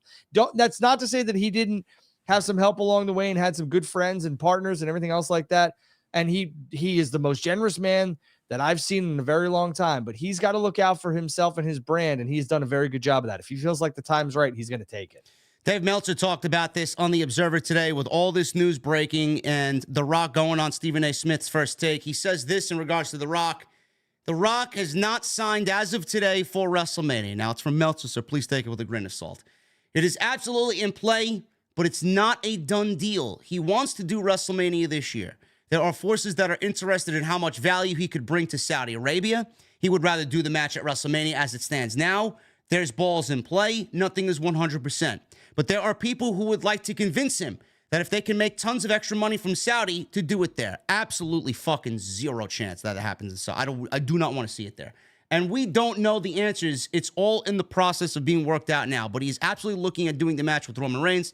He's absolutely looking at doing it at WrestleMania. But right now for 40, it's not signed yet. So if it's not signed, Drew, what are we waiting for? We got the Royal Rumble on Saturday. It's either Cody or Punk, and I think Cody's the right option here. So we're going to go forward. If The Rock is not ready to give an answer, I'm sorry. We're going to blow past you and just do what we originally had planned to do.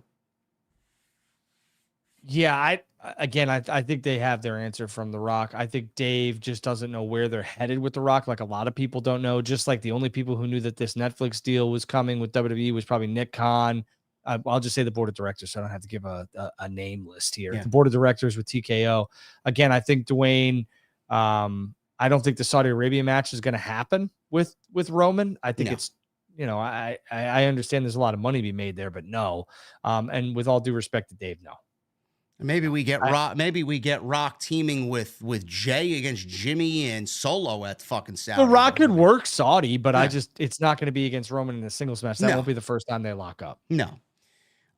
So that's the whole spectrum of news as far as Raw and The Rock. I mean, it was such a mind-blowingly busy day with all this going on. Groundbreaking day for WWE, and then we got the Royal Rumble on Saturday, which is going to cap off an unbelievable week here for WWE and everything in between.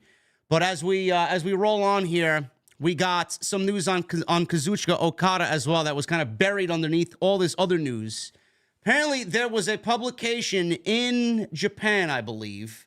I don't know where what the name of this publication is, but this was debunked by SAP saying that they were a little sketchy, to say the least. Apparently, according to this publication, they reported that Okada would end up in NXT and has given his word that he was headed to WWE.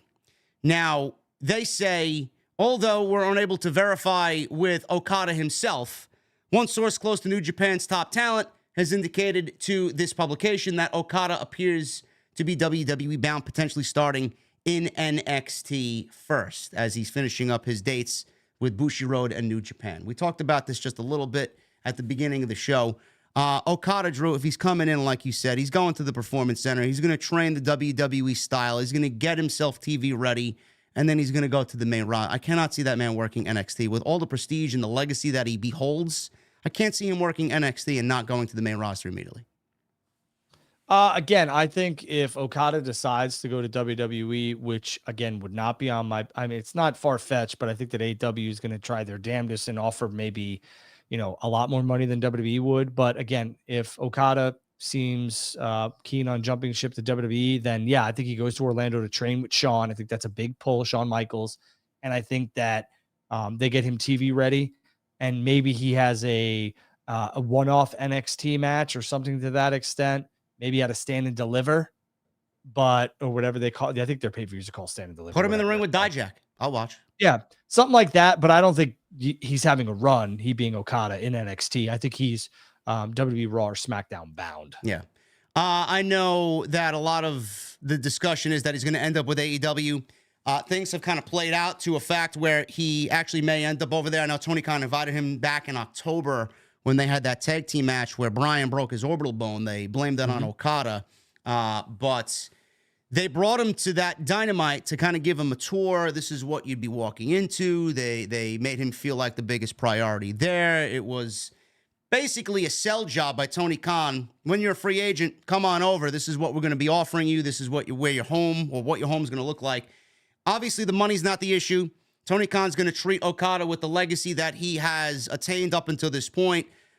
Dream matches out the ass. But like I said, when I talked about this on my own, I mean, I would personally love to see him in WWE, because most of the matches in AEW we've already seen elsewhere, internationally, not particularly in the United States, but, you know, an Okada versus a Randy Orton, or Okada versus a Roman Reigns, or Okada versus Gunther. I mean, that's more my jam right there. I think I'd be more interested in that, but I cannot see him, Drew, not going to AEW, because it's just too easy of a transition, like it was for Will Ospreay. Sure, and here's the deal. I'll throw a question at you. Do you seriously believe that WWE is going to let Okada work, 26 to 30 days a year? Yes. No. He's not. I mean, realistically, like, they're going to want him for 40 plus. They're going to want him weekly. They're going to want him weekly on television if they're going to make. I mean, you're talking about major matches. And I'm asking out of respect, how much gas does Okada have left in the tank? A lot? You think a lot? He's 36 years old. He's not what I asked. He's in the prime of his career. He's in great shape. I mean, he's obviously banged up. I mean, he's fucking working that style over there. He's 36 years old. He's in the prime of his career, but it's towards the tail end of the prime of his career. Well, I'm not familiar with his entire catalog of work, but I know how great he is. That's not what I understand. We all know how great Okada is. That's not the question. The question is his bump card. It doesn't matter if you're 36 or 26. When you work that type of style for long, it has an effect on your body. Look at Jeff Hardy. Look at Bubba Ray and Devon Dudley. Look at Matt. All those guys. Edge and Christian, Adam Copeland. So if he comes in with an Adam Copeland type WWE schedule, or Brock Lesnar type WWE schedule, that's not good enough for him? I didn't say it wasn't good enough. I just don't think WWE is going to offer that. They like to maximize their product, what they're buying to the fullest extent. And Okada has never been with WWE. There's no equity there. There's no equity in Okada and WWE. Do I believe that Okada, the matches that I want to see, him against other stars, or in WWE? Bet your ass I do. There's Roman, Randy, even Cena, Cody, Nakamura. Shit, it might get Shawn Michaels to come out of retirement. Right, and that's the type of things I'm saying. I'm with you there. But again, WWE is going to want to maximize their investment. Where AEW, and positivity to Tony Khan, shout out to him for how he handles business, has always been more talent friendly, in my opinion. Now, I think things are changing in WWE, but Tony could offer him 26 dates a year. He can work 1 week, be off another, and go back to Japan, because the biggest thing for a lot of these guys is they don't want to uproot their family. Will and Okada now have said they don't want to uproot their family. I think AEW is going to be more talent friendly in terms of that type of contract. Do I believe that Okada has more dream matches in WWE than he has in AEW? Absolutely.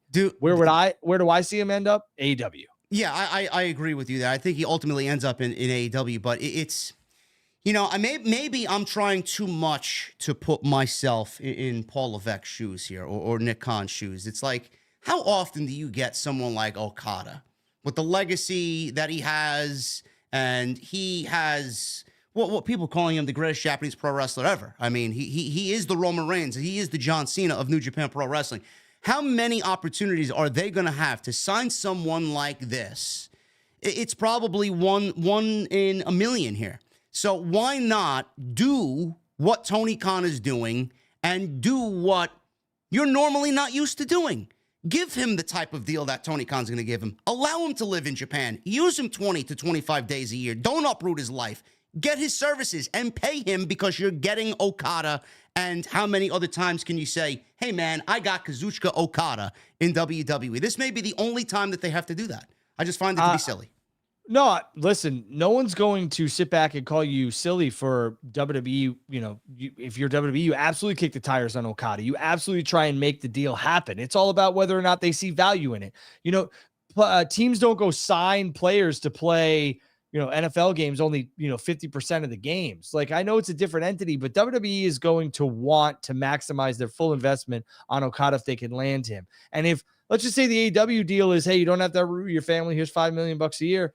And WWE's deal is the same amount of money, but we want you here 40 weeks out of the year. He might sit back and just be like, he being Okada, I'm going to go with AEW. You're right. The opportunity to land these stars are few and far in between. And WWE is absolutely talking to Okada and his representatives. I don't think you're going to get a Brock Lesnar schedule. Like, let's just call it what it is. Okada is a major superstar in Japan. Brock Lesnar is an attraction across the globe. Yeah, no, I agree there. We'll see. I think we're both on the same page here. Tony Khan's going to land Okada. Tony Khan may land Okada and Mercedes in the same fucking month for all we know. Tony Khan does not miss on these type of like signings. He knows his fan base, and Okada is the AEW fan base. Tony Khan's thinking in his head already. I'm going to land Okada. I'm going to land Mercedes, and I'm going to get even more money from Warner Brothers Discovery for that streaming deal that we're supposed to get with Max. And look at all the talent I got, man. I'm gonna bring that over to you guys. I think he's trying to strategically plan. Like, look at the roster I have. Look at the equity I built. You know, come on, man. You got to give me the money. You got to give me the payday. So I don't see. I would be absolutely shocked if Monet is not AEW bound. I mean, I would be absolutely floored.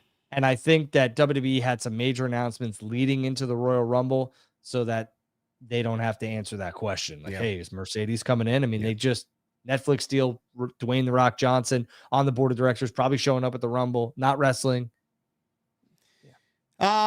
Moving on from Okada here. Kevin Patrick. This was news that broke last night right before I went live for the Monday Night Raw post. Kevin Patrick is being removed from the SmackDown commentary team. I believe Friday is his last day with Corey Graves.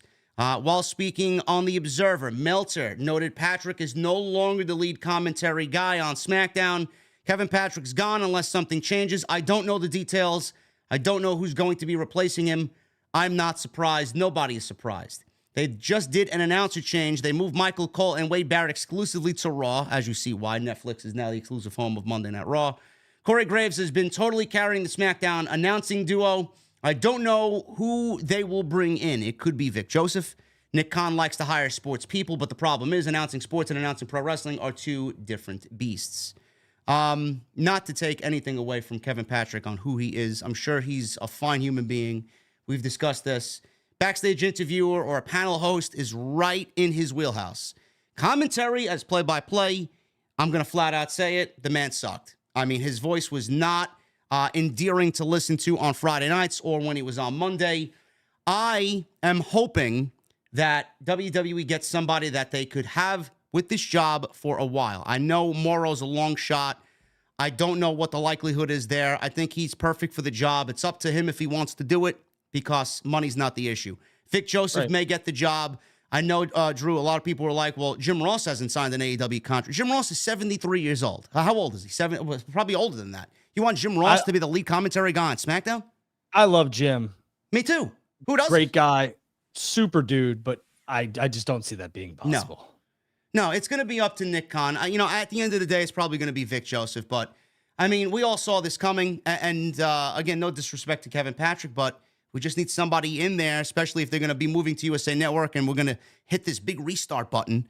We need the people in place that are going to get the job done. He wasn't getting the job done. Yeah, and I have a funny feeling that, it's either Pat McAfee or, I know you want Morrow. There'll be somebody who that person is. I guess we're going to find out real quick. But, the only person, there's two people in AEW that I would look, I'm going to go three, that I would look to pluck if you could, which I don't think any of their contract is up. One is the human suplex machine, Taz. The other is I love Kevin Kelly. And Kevin Kelly's done a couple things with AEW. Yeah. And a lot of people, I love Ian Riccaboni. I wish he was a free agent, man. He'd be so great. That was my third. So, and I love it. I like Excalibur. He gets a lot of shit. You would never be able to wear the mask on WWE TV, in my opinion. But I think Excalibur brings an added dimension to AEW that they lack at times. So I know Drew said you said that you're a part, or Pat McAfee, or rather, you keep mentioning Pat McAfee in that role. Triple H actually tweeted Pat McAfee today because Pat McAfee tweeted earlier today, "Congrats to all my friends at WWE. Massive deal for both companies," regarding the Netflix deal. And Triple H quote tweeted him and said, "You're a part of this now, Pat. You can't get away now. LOL." I wonder if that means anything. Well, Pat's going to be at WrestleMania. He may be in the Royal Rumble too. Possibly. I think Pat might even help announce the Royal Rumble, the PLE itself. I have a funny feeling that Pat and WWE's relationship is going to continue. Whether they could pry Pat to do SmackDown, we'll have to wait and see. If SmackDown gets moved to Tuesdays, which I believe, that could be very enticing to Pat because Pat will have nothing going on Tuesday in terms of NFL or college. So. Yeah. Listen, more Pat McAfee on TV. I loved what he did. I'd be happy to see him back in any capacity, honestly. And Friday's tough for him because then he'd have to travel to the site of SmackDown after he does his show, his Pat McAfee show, and then he'd have to go fly out to College Game Day, wherever it is, Saturday morning, and it's early that night. So it's tough, and he's got to be in pre-production meetings and stuff like that. So it's tough. So if SmackDown gets moved to Tuesdays, watch out for Pat McAfee. Finn Balor contract update. This is coming from Raj Giri, the former owner of Wrestling Inc. He put out a tweet yesterday, and he said, "The word I've gotten is that he hasn't been approached to renew his contract yet. His contract is up after WrestleMania." Now, Fightful has confirmed with sources close to Balor that his WWE contract is up this year, but they claim it is not immediately after WrestleMania, instead saying it would be up within a few months of WrestleMania. As for WWE not reaching out about extending him, that has been the case for numerous wrestlers in WWE whose contracts are up. And as you guys know, Balor is right now one half of the current WWE Tag Team Champions with Damian Priest. I see you over there. Are you surprised by this news? No. This is like, okay, someone's contract is up like 3 months after WrestleMania. Like, it's fucking January. I mean, I get it. The talk should happen, but realistically, like, does Finn Balor fit AEW? Sure. Is Finn Balor going to hightail it to AEW with the massive push that he's had? Has Finn, well, yes, I know. But has Finn said he wants to work with his buddies again? Yes, of course he does. At some point in his career, he will. But right now, like you just said, Balor this is the best push that Balor's ever gotten in WWE as long as he's been there. And I just don't see Paul Levesque letting this man go. He loves Finn Balor. Why would he not want to sit down and sign Finn Balor to a fucking deal? You asked me 18 months ago, would I think this is a possibility? 100%. I think Finn Balor was AEW bound. Now, no, I don't. I mean, don't get me wrong. The conversation will probably happen, but for my money, Finn Balor stays with WWE, and he'll have a major match at WrestleMania. He just had one the year before this too. Triple H is doing his damnedest to invest in talent that he seems could make the jump to AEW and change the landscape over there. And Finn Balor is one of those guys. Yeah, and keep in mind, guys, this is not the Vince McMahon era anymore. If this was a completely different environment, Finn and the rumor of him with the contract being up, you could absolutely make the discussion that he's possibly jumping ship. I don't see anybody jumping ship from this current administration right now. Everything is just going too well. There's no reason for them to. Why would they? Yeah, I also want to give a little nugget of information here. A lot of people are like, wow, WWE, like, are they really worth that? WWE's media rights contracts are now $100 million more annually than the NHL. That's crazy. Does this, I guess, let me do a side question here. I mean, like a situation like this with Balor, we got McIntyre, Sheamus coming up, Becky, Street Profits, Rollins, right? Obviously. Becky signed. I'm sure they will. Her and Rollins are no-brainers. But does this deal with Netflix now, WWE getting this huge amount of money, does this automatically translate to people like Balor getting an increase in pay here, or is that something where they're just going to try and limit it to who they believe deserves it? Not everybody's going to get that type of pay increase. I think a guy like Finn Balor, like when they have that much equity invested in you in terms of like television time, because that's what wrestling is. Like, that's how you get over. That's how you, connect with the crowd. That's how you make your most money. I think, that's a guy who gets a raise for sure. Shifting gears over to Monday Night Raw last night. A couple of things I want to mention on Monday Night Raw. I know Drew has not. We actually talked about it on the spaces that we did this past weekend. Rollins and the injury, the big deal about the injury, the torn MCL and the partially torn meniscus. He started Monday Night Raw last night, came out in a lime green suit, tears in his eyes, and it didn't really set the stage for something positive. But at the end of it all, what we were left with was Rollins walking into WrestleMania as the world champion, and he will fight through this injury and main event WrestleMania, hopefully, against CM Punk or whoever WWE decides to put in there against him for that world championship. But in that segment, Drew, out comes Imperium and out comes Gunther. Said this last night, I absolutely loved the little unpredictable seed that Triple H planted there with Gunther showing up to confront Rollins, because you and I both know before Punk got there, that was the original plan for the night one main event, and Gunther was going to be crowned the World Heavyweight Champion. They want you to think, outside Cody and outside Punk, that Gunther is the odds-on favorite here, which realistically he still is, to win the Royal Rumble. Now, I posed this question to everybody in my stream last night. I'm going to pose it to you. If WWE wants to go in a different direction with Punk and not put him in the main event with Seth Rollins because of this injury, Rollins last night mentioned, doctors are telling me with surgery I'm going to be out 3 to 4 months. Does WWE drop the title? Because if Rollins needs surgery, I don't know why he wouldn't elect to get surgery. They're not going to have him wrestle this amount of time with 60% health. Like, I don't know why they wouldn't elect to get surgery for him. My wife laughed at that because we were sitting like finishing up dinner. I had a late start to Monday Night Raw. I think I started an hour after it started, and my wife heard what Seth said about his injury, and then I told her what it was, and she was like, "That's not 3 to 4 months." She's like, "That's at least 5 to 6 if he's getting surgery today." All right, well, if that's even worse then. I mean, that's huge. If he's going to WrestleMania and he's going to defend that championship, is it likely that WWE pivots away from Punk and Rollins, waits to do the match when he's 100% healthy? Because does Punk deserve to be gifted the world championship because Rollins is hurt? I don't think so. If they really want to crown a world champion here, why give it to someone who just got here, skipping Gunther in line because Rollins was hurt and that was the main event that you opted to go with? Now, I say this because if you're going to drop the title, then why not give it to somebody that truly has earned it and truly deserves it? Are we looking at a Rollins-Gunther main event at WrestleMania and we crown Gunther instead of Punk? No.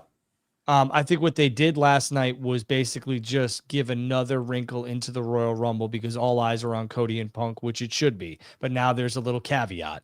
Now it's Gunther. And Gunther is basically telling Seth, like, I smell the blood in the water and I'm a shark here. I think Gunther is on a path to take on Brock Lesnar at WrestleMania. I think that will be clearer soon. Yeah. I don't think they're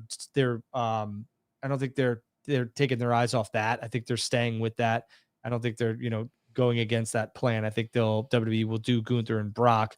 And what this basically is doing is letting everybody know that Gunther has his eyes set on bigger and better things, and that is the World Heavyweight Championship, not the Intercontinental Championship that's currently on his shoulder and waist. What this also does is it bought Seth Rollins some time, and I think that's what WWE intended. Seth wasn't going to work the Rumble, it seems, so why not give him the time, give him a couple more weeks. We'll see what happens.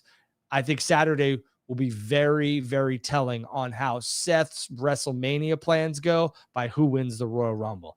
If Punk wins that Rumble, then maybe Seth is starting rehab or got the surgery and is going to, really put the pedal to the metal and get his ass to WrestleMania. I think it's a risk. I don't think WWE is willing to take that risk. If it was up to the performer, obviously Seth goes out and does what he needs to do and has the match at WrestleMania. But those days are long done where Shawn Michaels could pop some pain pills with a bad back and get in there against Austin. I just have a funny feeling that the Royal Rumble will be very telling on what Seth Rollins' future holds with that World Heavyweight Championship. Does WWE play up the fact of this injury? Is it and we all know Rollins is injured. I mean, it's not a fucking gimmick or a fucking ploy here. Is WWE potentially playing up the injury with Rollins and embellishing on how bad it really is, and it might not be as worse as everybody is thinking it is? Is that a possibility here?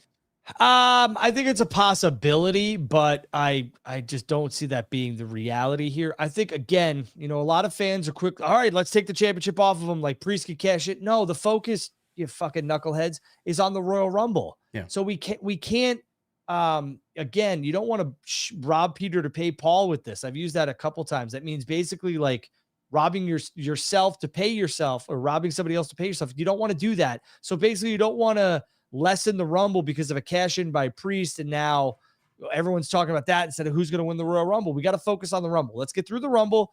And then if we don't believe that Seth can make the rehab work, or the injury is worse than what it's led on to be, or the actual recovery time is past WrestleMania, then we can have Damian Priest cash in a couple weeks from now. But we got to get through the Rumble. Damian Priest, man, with that briefcase, I don't know where they're going to cash it in, how they're going to do it. I don't think I think he's going to fail at a cash in, and I don't think. Too. I mean, I posed this question last night. Is he one of the dumbest Money in the Bank briefcase holders? I mean, last night would have been an opportune time to just go out there with Rollins compromised with one fucking leg and cash in the briefcase, but they didn't do that. I mean, he's got to. But that's telling. It is telling. That's telling. Because they had this match, and it was the main event, Drew McIntyre versus Damian Priest. And, I mean, how many times did Priest try and cash in while Drew was healthy? And if he's this chicken shit heel, then he would cash. I mean, he would have been in Gunther's spot right then and there. Yeah. When Seth was talking about how he's done this and done that, boom, Damian Priest music hit. It blends itself. It leads to the fact that we might be seeing a failed cash in by Damian Priest. So I agree with you. I'm expecting that to happen, whether it happens at WrestleMania or earlier. He's not winning the World Championship. And I do think that Priest and the Judgment Day thing will kind of explode before we get to Mania. And I do think that Priest will be kicked out. And Balor will be his opponent, like we've talked about, at WrestleMania. Yeah. Again, there's a couple things that I could sit here and tell you that I think are, locked and loaded for WrestleMania. One of them is Gunther and Lesnar. And I think Rhea Ripley and Becky Lynch is 100% on for WrestleMania. How we get there for both those matches is yet to be seen. But again, I think the Royal Rumble will be very telling. Yeah. Saturday will reveal all guys. I think we'll have a lot clearer of a picture in regards to several talents going into WrestleMania.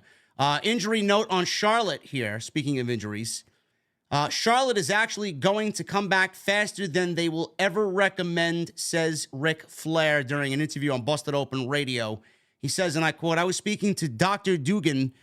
He's been there 30 years. Dr. Doogie Howser? Dugan. Dr. Doogie Howser? Is that what you said? Oh, Dugan. Got it. Dugan. D-U-G-A-N, yes. Or Duggan. You know who Doogie Howser is? Yes, I do. All right. He said Ashley is one of the top 3 athletes that they've ever done surgery on. Yes, Rick. Embellish, please. Thank you. He's always got to say it, man. Think about that. We're talking about Bo Jackson.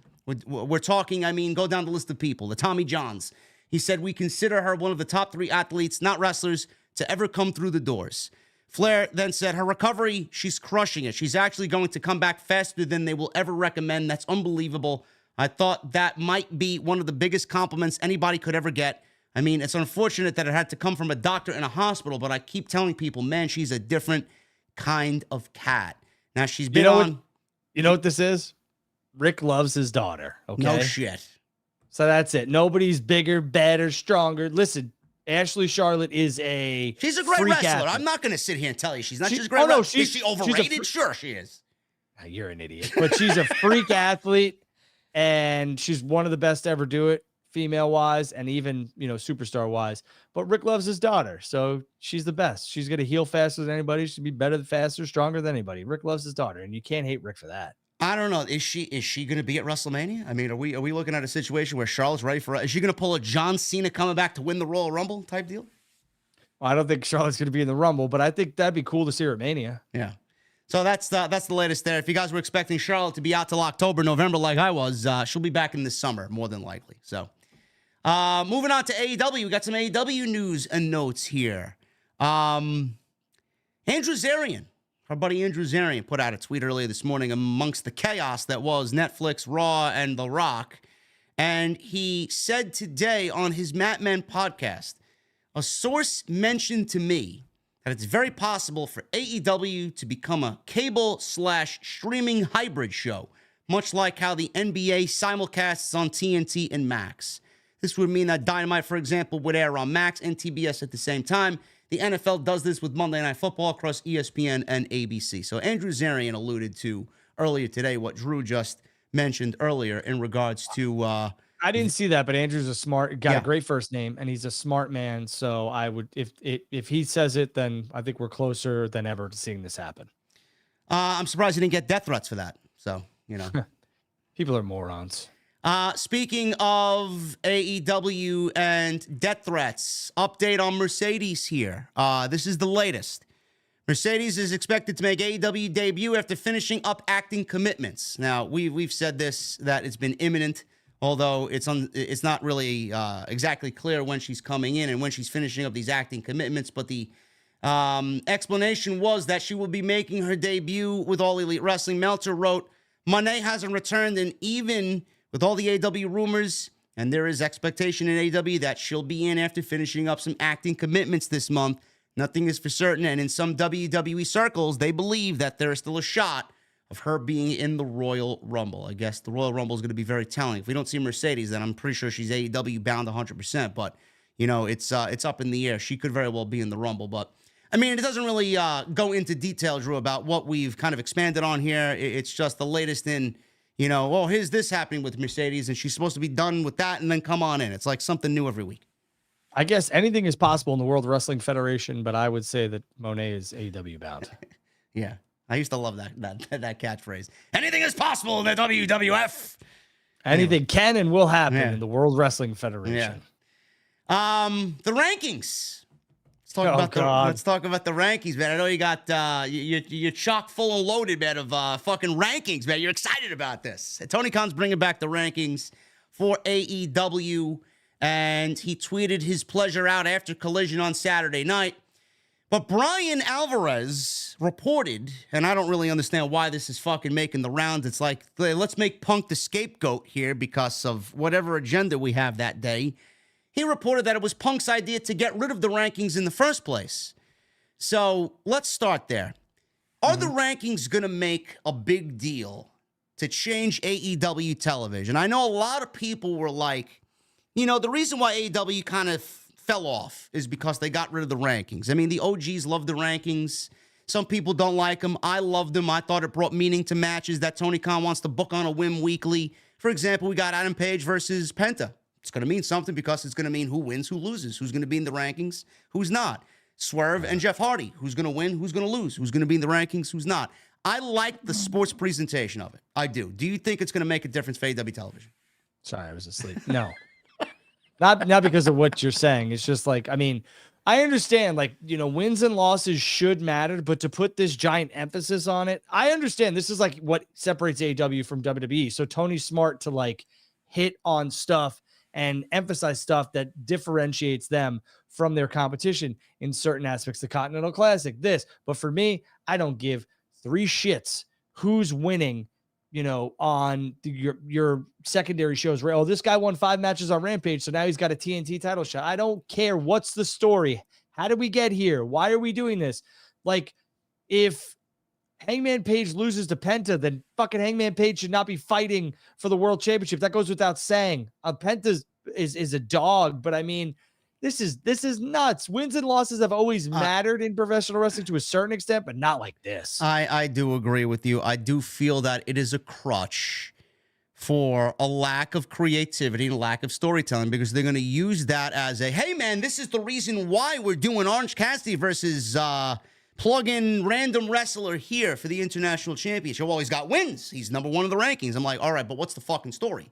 He's won a couple matches on our secondary show. Here's your prize. Now, like, what? Yeah, it's like, thank God Dark is not around anymore because they were padding those standings with fucking Dark man. I'm like, who the fuck is this? And like, why? Like, I didn't see them win these matches. Like, one guy's like 30-0. Like, what the fuck? Where did he wrestle 30 matches? I've seen him once on Dynamite in the last 3 months. But I mean, thank God we don't have that. But are you going to stick with it? Do you have a dedicated team that's going to fucking keep this shit updated every week? Are you going to stick with it and fucking not get rid of it after 6 months? I got a lot of questions in regards to that, but the Continental Classic was successful. I hope that people get on board with it because I do feel like you said that it's a crutch that's going to be used to not tell stories and rely too much on wins and losses. And I don't want that. guys who and girls who eventually get world title shots or remain world champions or get over normally are winning their matches. I'm sorry. I don't get it. I don't get it. You can take a loss, people can take losses and still be okay. But I mean, like, this is how you, feel like people are going to be invested in a star because they got a couple wins. Like that goes without saying.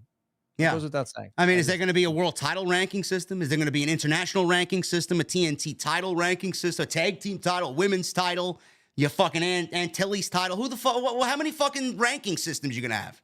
I mean, Yeah, how many wrestlers you got there? Somebody asked me, they're like, do you think there's going to be a Netflix championship? And I said, no. But I'll say this, like the ranking system, I thought Punk was, if he's behind it, which let's just blame Punk for everything. Yeah. I think that was smart to a certain extent because, like, again, I think you're insulting your audience's intelligence at time where it's like, well, he's number one and I get it, Tony. It differentiates you from WWE and you want to bring the sports aspect to professional wrestling. But, try telling Patrick Mahomes and Josh Allen, that's the quarterback for the Kansas City Chiefs and the quarterback for the Buffalo Bills, who's going to win before they go out there. And you think they're going to give you that barn burner of a game?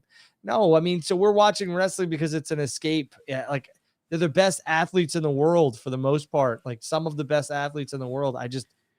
There's too much on this ranking system. Hey, Tony, you know what you needed to do, bro? Honestly, from me to you, if you're watching, if anybody's watching over there, split the rosters and hire a dedicating writing staff. That's what you should do. And separate both shows. That way you have a nice separate roster for both shows. You don't have an overwhelming roster to write for. So fucking one guy's used on one show, another guy's used on the other show, and I know who the fuck is on each show. And you can consolidate what you do between two separate rosters. That's the way to do it. We've been talking about that for months now. It's like, when are you going to take our advice? Because that's the one thing that's going to separate this show from how it's been the last 12 months. I don't understand it. Yeah, your past two Dynamites, Tony, have been in my opinion, have been very, very good. Yes.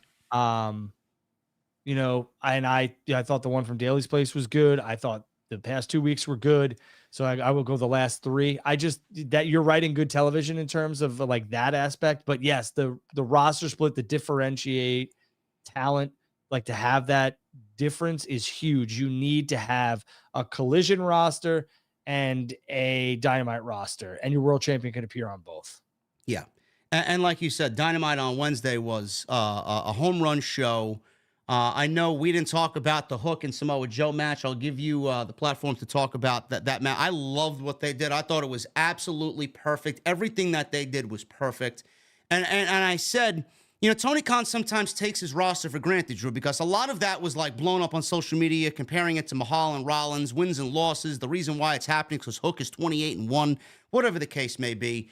But Hook and Samoa Joe had a great match, and Tony Khan takes his roster for granted because he feels like he could get away with doing less because he knows his roster is always going to go out there and just deliver a banger match. And that's exactly what they did. Samoa Joe made Hook look great. Hook played his role perfectly. The environment was great. Commentary was great. The lead up to it was great. The vignettes were great. They hit a fucking home run. More of that I'd love to see, but it's not going to happen every week with AEW.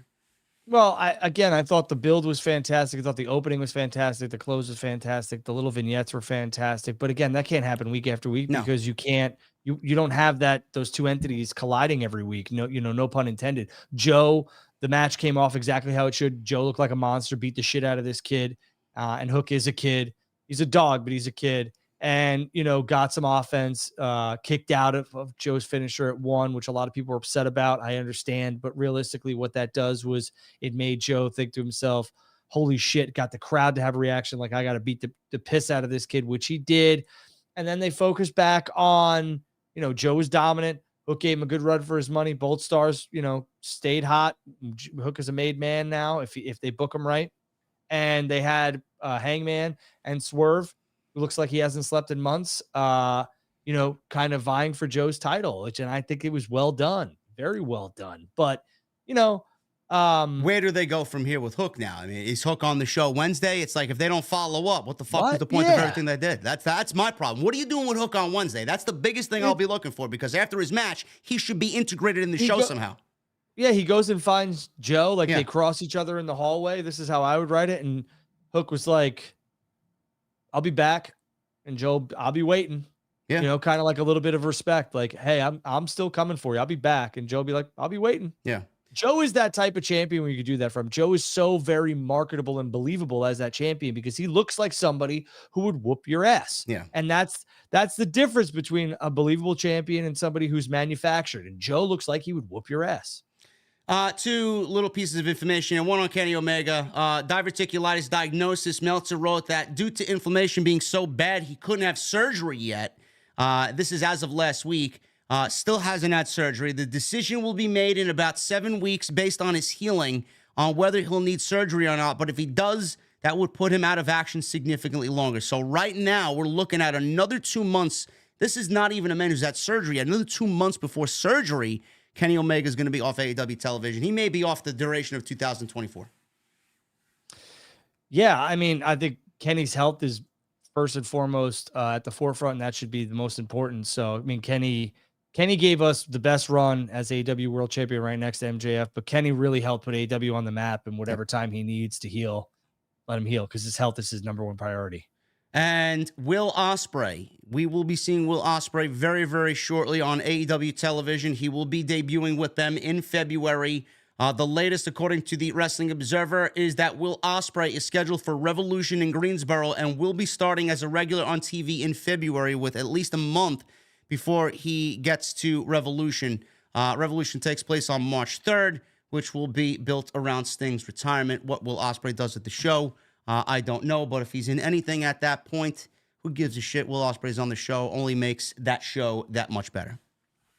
Yeah, I mean, you know, Will Ospreay's a coup for AW and their roster, and it's going to be a massive deal when he comes over there for that fan base. There's no rush for Will. I mean, I don't want him rushed into AW and rushed into a title picture. Like, let Will kind of, you know, carve his own path with AW. But he's a main eventer. Yeah. That's all I got on my end. Before we get to any super chats, you got anything that we want to wrap up here on your end? No, I mean, you know, we kind of touched on pretty much everything. I think there was one thing I wanted to talk about. I think somebody put out something about the backstage. Yeah, here it is. According to Fightful Select, it seemed like Johnson and Cody Rhodes were hugging outside of gorilla position on Raw Day 1. Yeah. The camera crew caught that. It just seems like, let me see here. The Rock's promo on the show is reportedly supportive of Rhodes and what he's been doing. Sources close to Johnson said he's been a long proponent of Rhodes, even when he was in AEW. Others said they got the feeling that The Rock wasn't there to stand in the way of anything.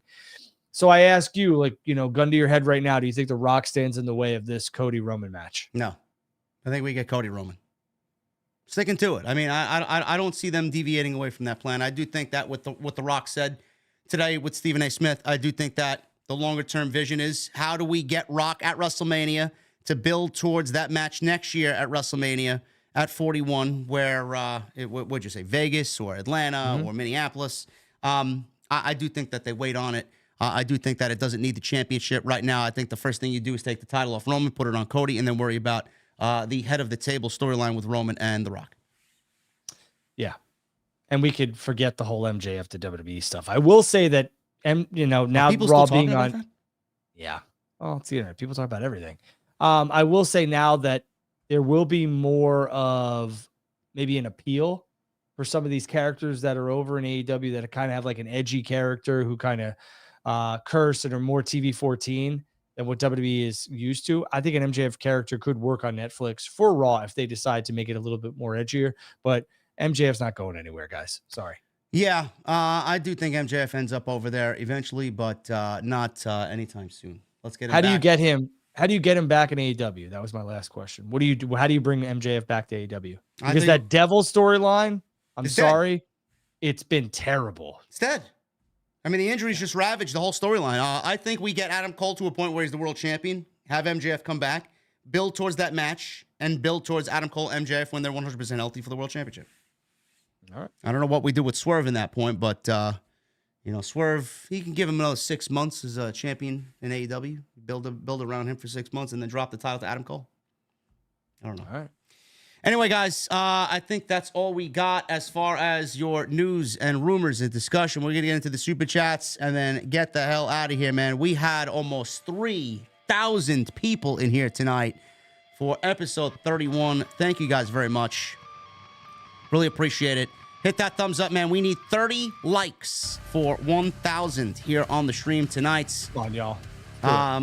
Memberships are open. Get them on in. Go check out all the other content on the channel. Follow Drew and I on social, on X, at JD from NY206, and at Andrew Baydala on X.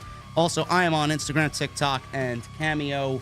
And please make sure you guys hit that subscribe button down below and turn on the bell for all notifications.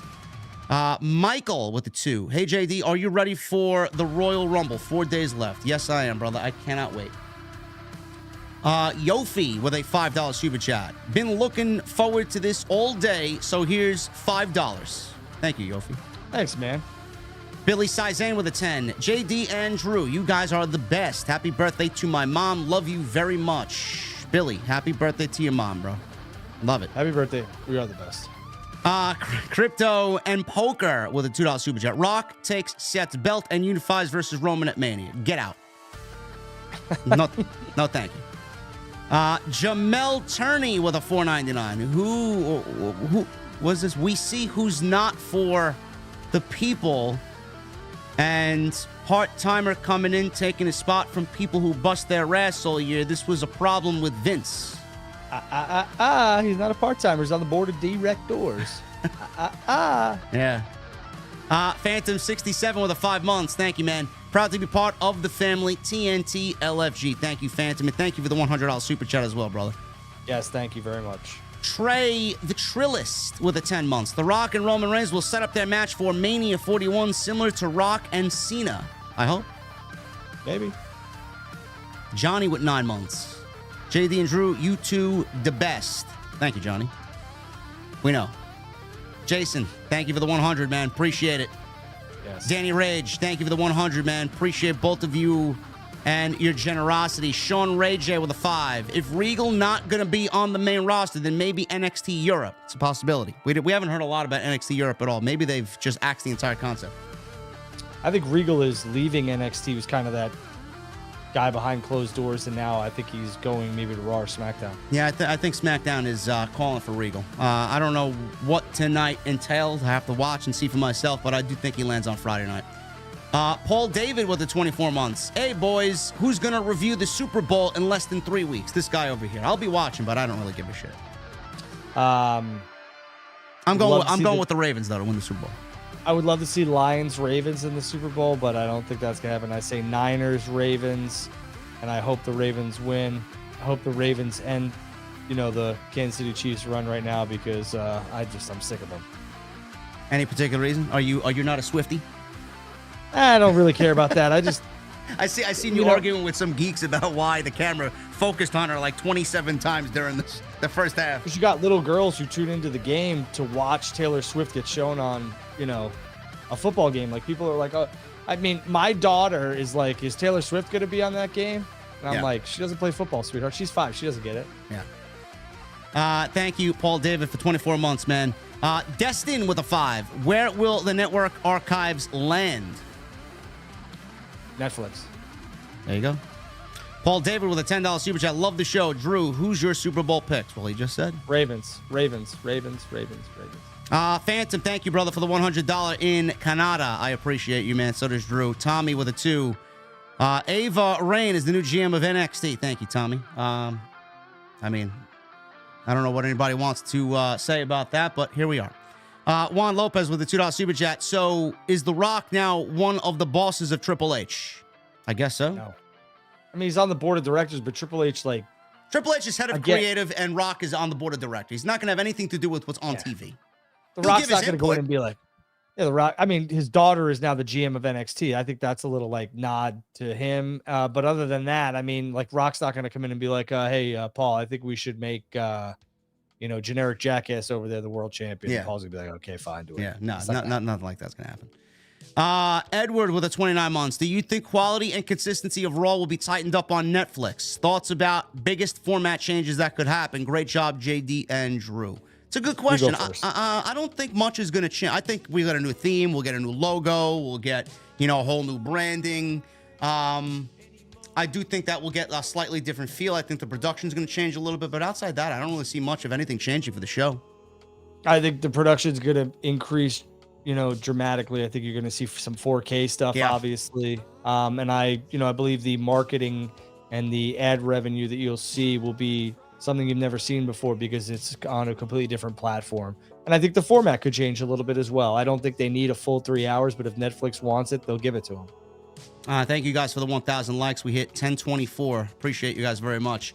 Matt Fugitive with a $5 super chat. Congrats to WWE and the Netflix deal. Now AEW needs to get their house in order and get the pay-per-views on Max. It's coming, bro. Just give it some time. Yeah, AEW is up next. And you know what? Again, a lot of fans should be happy this deal happened because with Netflix and WWE, because it keeps a healthy landscape for professional wrestling and sports entertainment. Now AEW can have their pie and WWE can have their pie as well. Absolutely. Destin with a 10. Where will the WWE Network? Oh, we just answered that, Destin. The archive land, Netflix, or will it be on Peacock? It's going to be on Netflix. Peacock's got it for now till 2026, but it will land on Netflix. Mike 43 with a 2. Regal appeared on NXT TV. I think his new SmackDown PBP. I think Regal's going to end up on SmackDown. Yes, I think he was just there for the night. Chris, 18 months. What's up, guys? Loving TNT Tuesdays. With The Rock wanting his feud with Roman with a long build, do you see Roman and Rock announced on Raw after Mania? Or, like Drew said, I mean, we could wait till Netflix on that first show and then just build it towards WrestleMania 41. I think if Rock does like have an involvement in WrestleMania 40 and it's, something where Roman does lose the championship to Cody, I think those two go face to face at the end of WrestleMania. But, that's really still in the moment from Cody too. And that's a big moment. That's that Rocky moment. So it'll be interesting to see how they book that. I really don't know what capacity Rock is involved at WrestleMania, but I know he's going to be involved. Edward with a $4.99. With Rock on the TKO board, would that impact WWE's partnership with the NFL since Rock is associated with the UFL? Or are there concerns about conflict of interest? That's a good question. No. Mr. Unknown with a $99.99. Thank you, brother. Appreciate your generosity tonight, along with everybody else that donated some big bombs tonight. Michael Vasquez with a 20. No message. Thank you, Michael. Beyond the Script. Drew gets to Tampa. Send some more super chats. Let's go. Come on. $9.99 Beyond the Script. Hi, JD and Drew. Just showing my supporters to my favorite show, or showing support to my favorite show on Tuesday night. Tell Jesse Thunder Rosa says hi. Love y'all and OTS for life. Thank you, Beyond the Script. Hopefully everything is all right with you and your family, brother. Yeah, I have no idea about that, whatever's going on with your family, but my thoughts and prayers are with your family. Cause and effects with the $2 super chat. Deal affects free agency. Drew, any hope for the Minnesota Vikings? I mean, the hope for Minnesota Vikings is that Kirk Cousins doesn't go where Bill Belichick goes, because a lot of people here in Minnesota really don't understand how good Kirk Cousins is. So Josh Dobbs was not your answer. Well, there you go. Hopefully that was the answer you're looking for. Cause and effect. Matt Fugitive with a 5. Does the Netflix deal mean that Vince documentary is done for? Well, we talked about that pretty extensively, Matt, in the show tonight. Brandon Johnson with a $4.99. Do you think Raw will move to Peacock in October until January? Well, that was also something we discussed. It is a possibility. Drew did allude to that. Yeah, I think they want to get people comfortable, and they want to pull it off TV so that people get, used to not having Raw on USA. Coy Stallings with a $4.99. If SmackDown moves from Friday, could y'all see Collision moving to Friday, Rampage move to Saturday? It's a possibility. I don't know what AEW's got planned. Right now, let's get them a TV deal and get the streaming deal for the pay-per-views. They paid a lot of money to Sir Elton John for Saturday Night's All Right. Yeah. So I don't know about that one. Guardian of Chaos with a 20. JD and Drew, always an interesting conversation and good insights on the business here on TNT. Any thoughts on this historic night in the WWF and its impact 40 years ago in MSG in front of 30K fans? Keep grinding. You are on a roll. What happened 40 years ago? Thank you, Chaos. I always appreciate your insight, and I know how hard you've worked in this industry and in the business, so thank you for your hard work. 40 years ago, Hulkamania was born. So I think it was significant. I think Hulk Hogan is one of those people who, without him, we're not talking about WWE, WCW, or any other wrestling entity that it was. So, yeah. Hulk Hogan and Vince McMahon's partnership was one of the greatest in all of sports and entertainment. It's the reason why WWE or WWF at the point was taken to the next level. And I do not want to see him with one more match. So I know he cut a vignette last night. No, thank you. Yeah, I think I had a discussion with Blake about that this morning. I think that's the new regime kind of letting these guys say what they want, because if this was the Vince McMahon regime, he would, Vince would tell, Hulk, like, hey, man, we can't do that because we're misleading the fans. I think Triple H's regime is just kind of saying, yeah, go say what you want, and they're not going to give Hogan a match. Yeah. Way of Woe with a $4.99. Netflix just recently got all the DC movies that Max had and some other stuff. Now they got WWE. There's a reason Netflix is number one. I don't watch the DC stuff. Besides, I watch the Batmans. Yeah, just Batman for me and Spider-Man. Yeah. Packing Heat, $5 super chat. This may be a dumb question, but how do you think Netflix and the deal affects WWE throwing out big money for free agents? Love the show, guys. I think people are going to get paid. Yeah, this is a different era. People are going to get paid big time. And the schedule is going to be for their attractions is going to be a lighter work schedule for them. Yeah. Bastard 97 with a $4.99. Michael calls 1 year to come up with a new one-liner for the Raw Open on Netflix. No more saying the longest-running episodic weekly television show. Oh, it's still a weekly episodic. It's not going nowhere. The first weekly episodic streaming show in history. Yeah. Live streaming show in history. There you go. Beyond the Script with a 5. Hogan in the Rumble. Can he even make it to the ring? No. He will not be in the Rumble. Lucky Gio with a $4.99. I imagine at WrestleMania 40, the ref gets taken out, Solo steps in, starts beating down Cody, then The Rock's music hits and helps Cody win. Bang. Cody should pin Roman clean. And I understand this, but the more and more I think about it, like if they're going to go with this full-on Cody having his moment in Philadelphia, it's got to be Cody's moment. Like The Rock could pull Solo out, or any other Bloodline member, and Rock bottom on the outside, but it's got to be Cody in the middle of that ring with the championship. Yeah. Cody Snyder with a $5 super chat. Philly 2015 Royal Rumble. Rock raises Roman's hand in Philly. 2024 WrestleMania. Rock raises Cody's hand, standing over Roman. We could see it. Deontay with a $9.99. The Rock is talking about WrestleMania 41. He has stated he wants his feud with Roman to be a long-term program. Do not be surprised if WWE pivots from Minneapolis and makes 41 the first WrestleMania in London. London? The fuck out of here. It's going to Vegas if it's not all going right. to If that's the case, man, we're flying first class on JetBlue. You heard it here first, folks. Jim Cornette with a $4.99. We missed the day in the life of JD vlogs. I don't. Nobody wants to fucking take a look into my life. It's boring. And we need the fill your glass up theme back. Thank you guys. Y'all help my shitty days at work. Thank you, Jim Cornette. I didn't know you were a fan. Yeah, if there was a camera on JD, you'd see him ignore my phone calls. Yeah, well, that's what I'm fucking sleeping during the day because I don't sleep at night. TK Banks with a 5. Do you think the Creed brothers got punished since we haven't seen them on TV since Brutus landed on Damian Priest's head, which Priest was visibly upset about? Listen, man, shit happens. I don't think they were punished. They got so much upside. Management loved them. Bro, that finisher is dog shit. I understand it's unique. It looks good. It's unique, but it's reckless. New Bendy Comics with 17 months. Cody, after WrestleMania, we will not go quietly into the night. We will not vanish without a fight. We're going to survive today. We celebrate our Independence Day. No, he's going to celebrate at WrestleMania with the title. Thank you for 17 months, man. Jay and Joe's World with $1.99. Who do you think wins the Rumble? Well, I was going back and forth between Cody and CM Punk. I'm going with Cody. Cody Rhodes. There you go.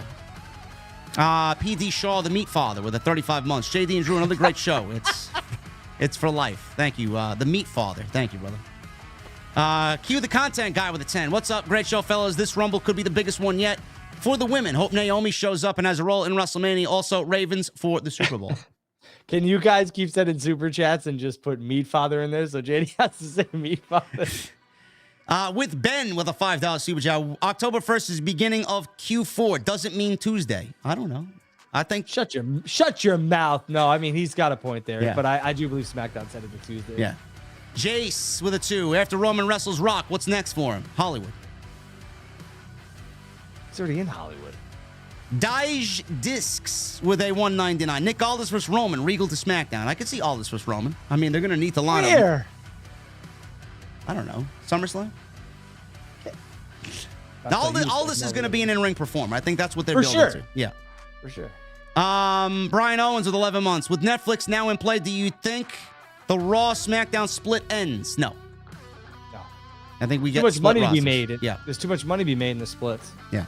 The Trader's Playbook with the 199. As long as the Rock vs. Roman main events, I'm good.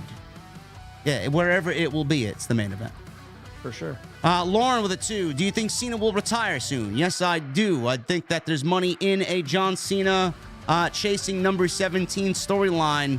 But how we get there, I don't know. I know Randy Orton mentioned that he wants to wrestle John Cena for the world title at a WrestleMania. I do see that being a possibility. Cena Orton, Cena Cody. Yep. And I kind of want to see Cena Gunther. I could see that too. That's something that I probably that's my pick out of all three of those. Gig Worker with a 2 and a 5. What's up, JD Drew? WWE used to have a ranking system, sorta. It was called Power 25 on WWE's website, but it never got to TV as a major deal. Yeah, it was more. It was more for the marks. Yeah. Yeah, it was never on TV. Vince was like the top 25. Here they are.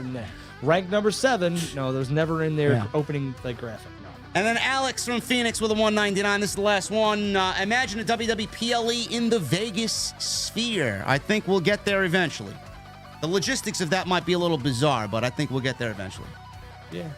And these super chats keep coming in. Brandon James with a 5. Do you think AJ Lee does a one-off at the Rumble? 49ers win the Super Bowl. That's my prediction. I do think we see AJ Lee in the Rumble.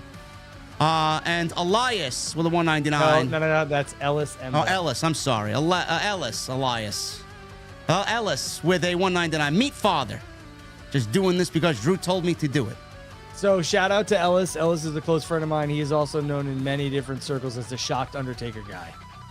There you go. That's Ellis Emba. Ellis, thank you, man.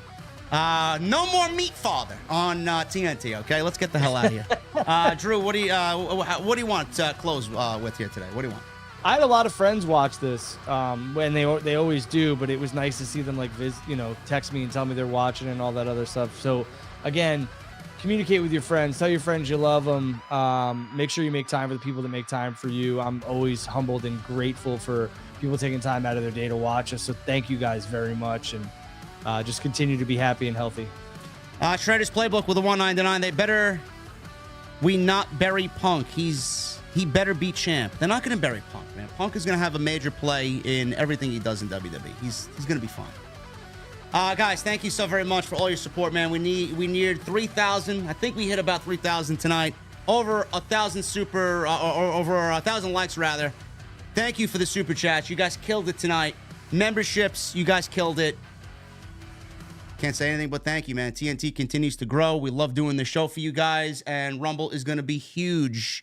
And we will have content throughout the week, man. So until then, guys, thank you so very much. Who else does 3,000 live? Nobody. I don't know. Nobody. Who's got it better than us, JD? I can't think of anybody. Everybody's nobody. I love leaving people scratching their head as to why we got 3,000 and they don't. I don't know. Maybe because we're good. We're better than you. We're better than you and we know it. I'm getting the fuck out of here. I'll see you guys later.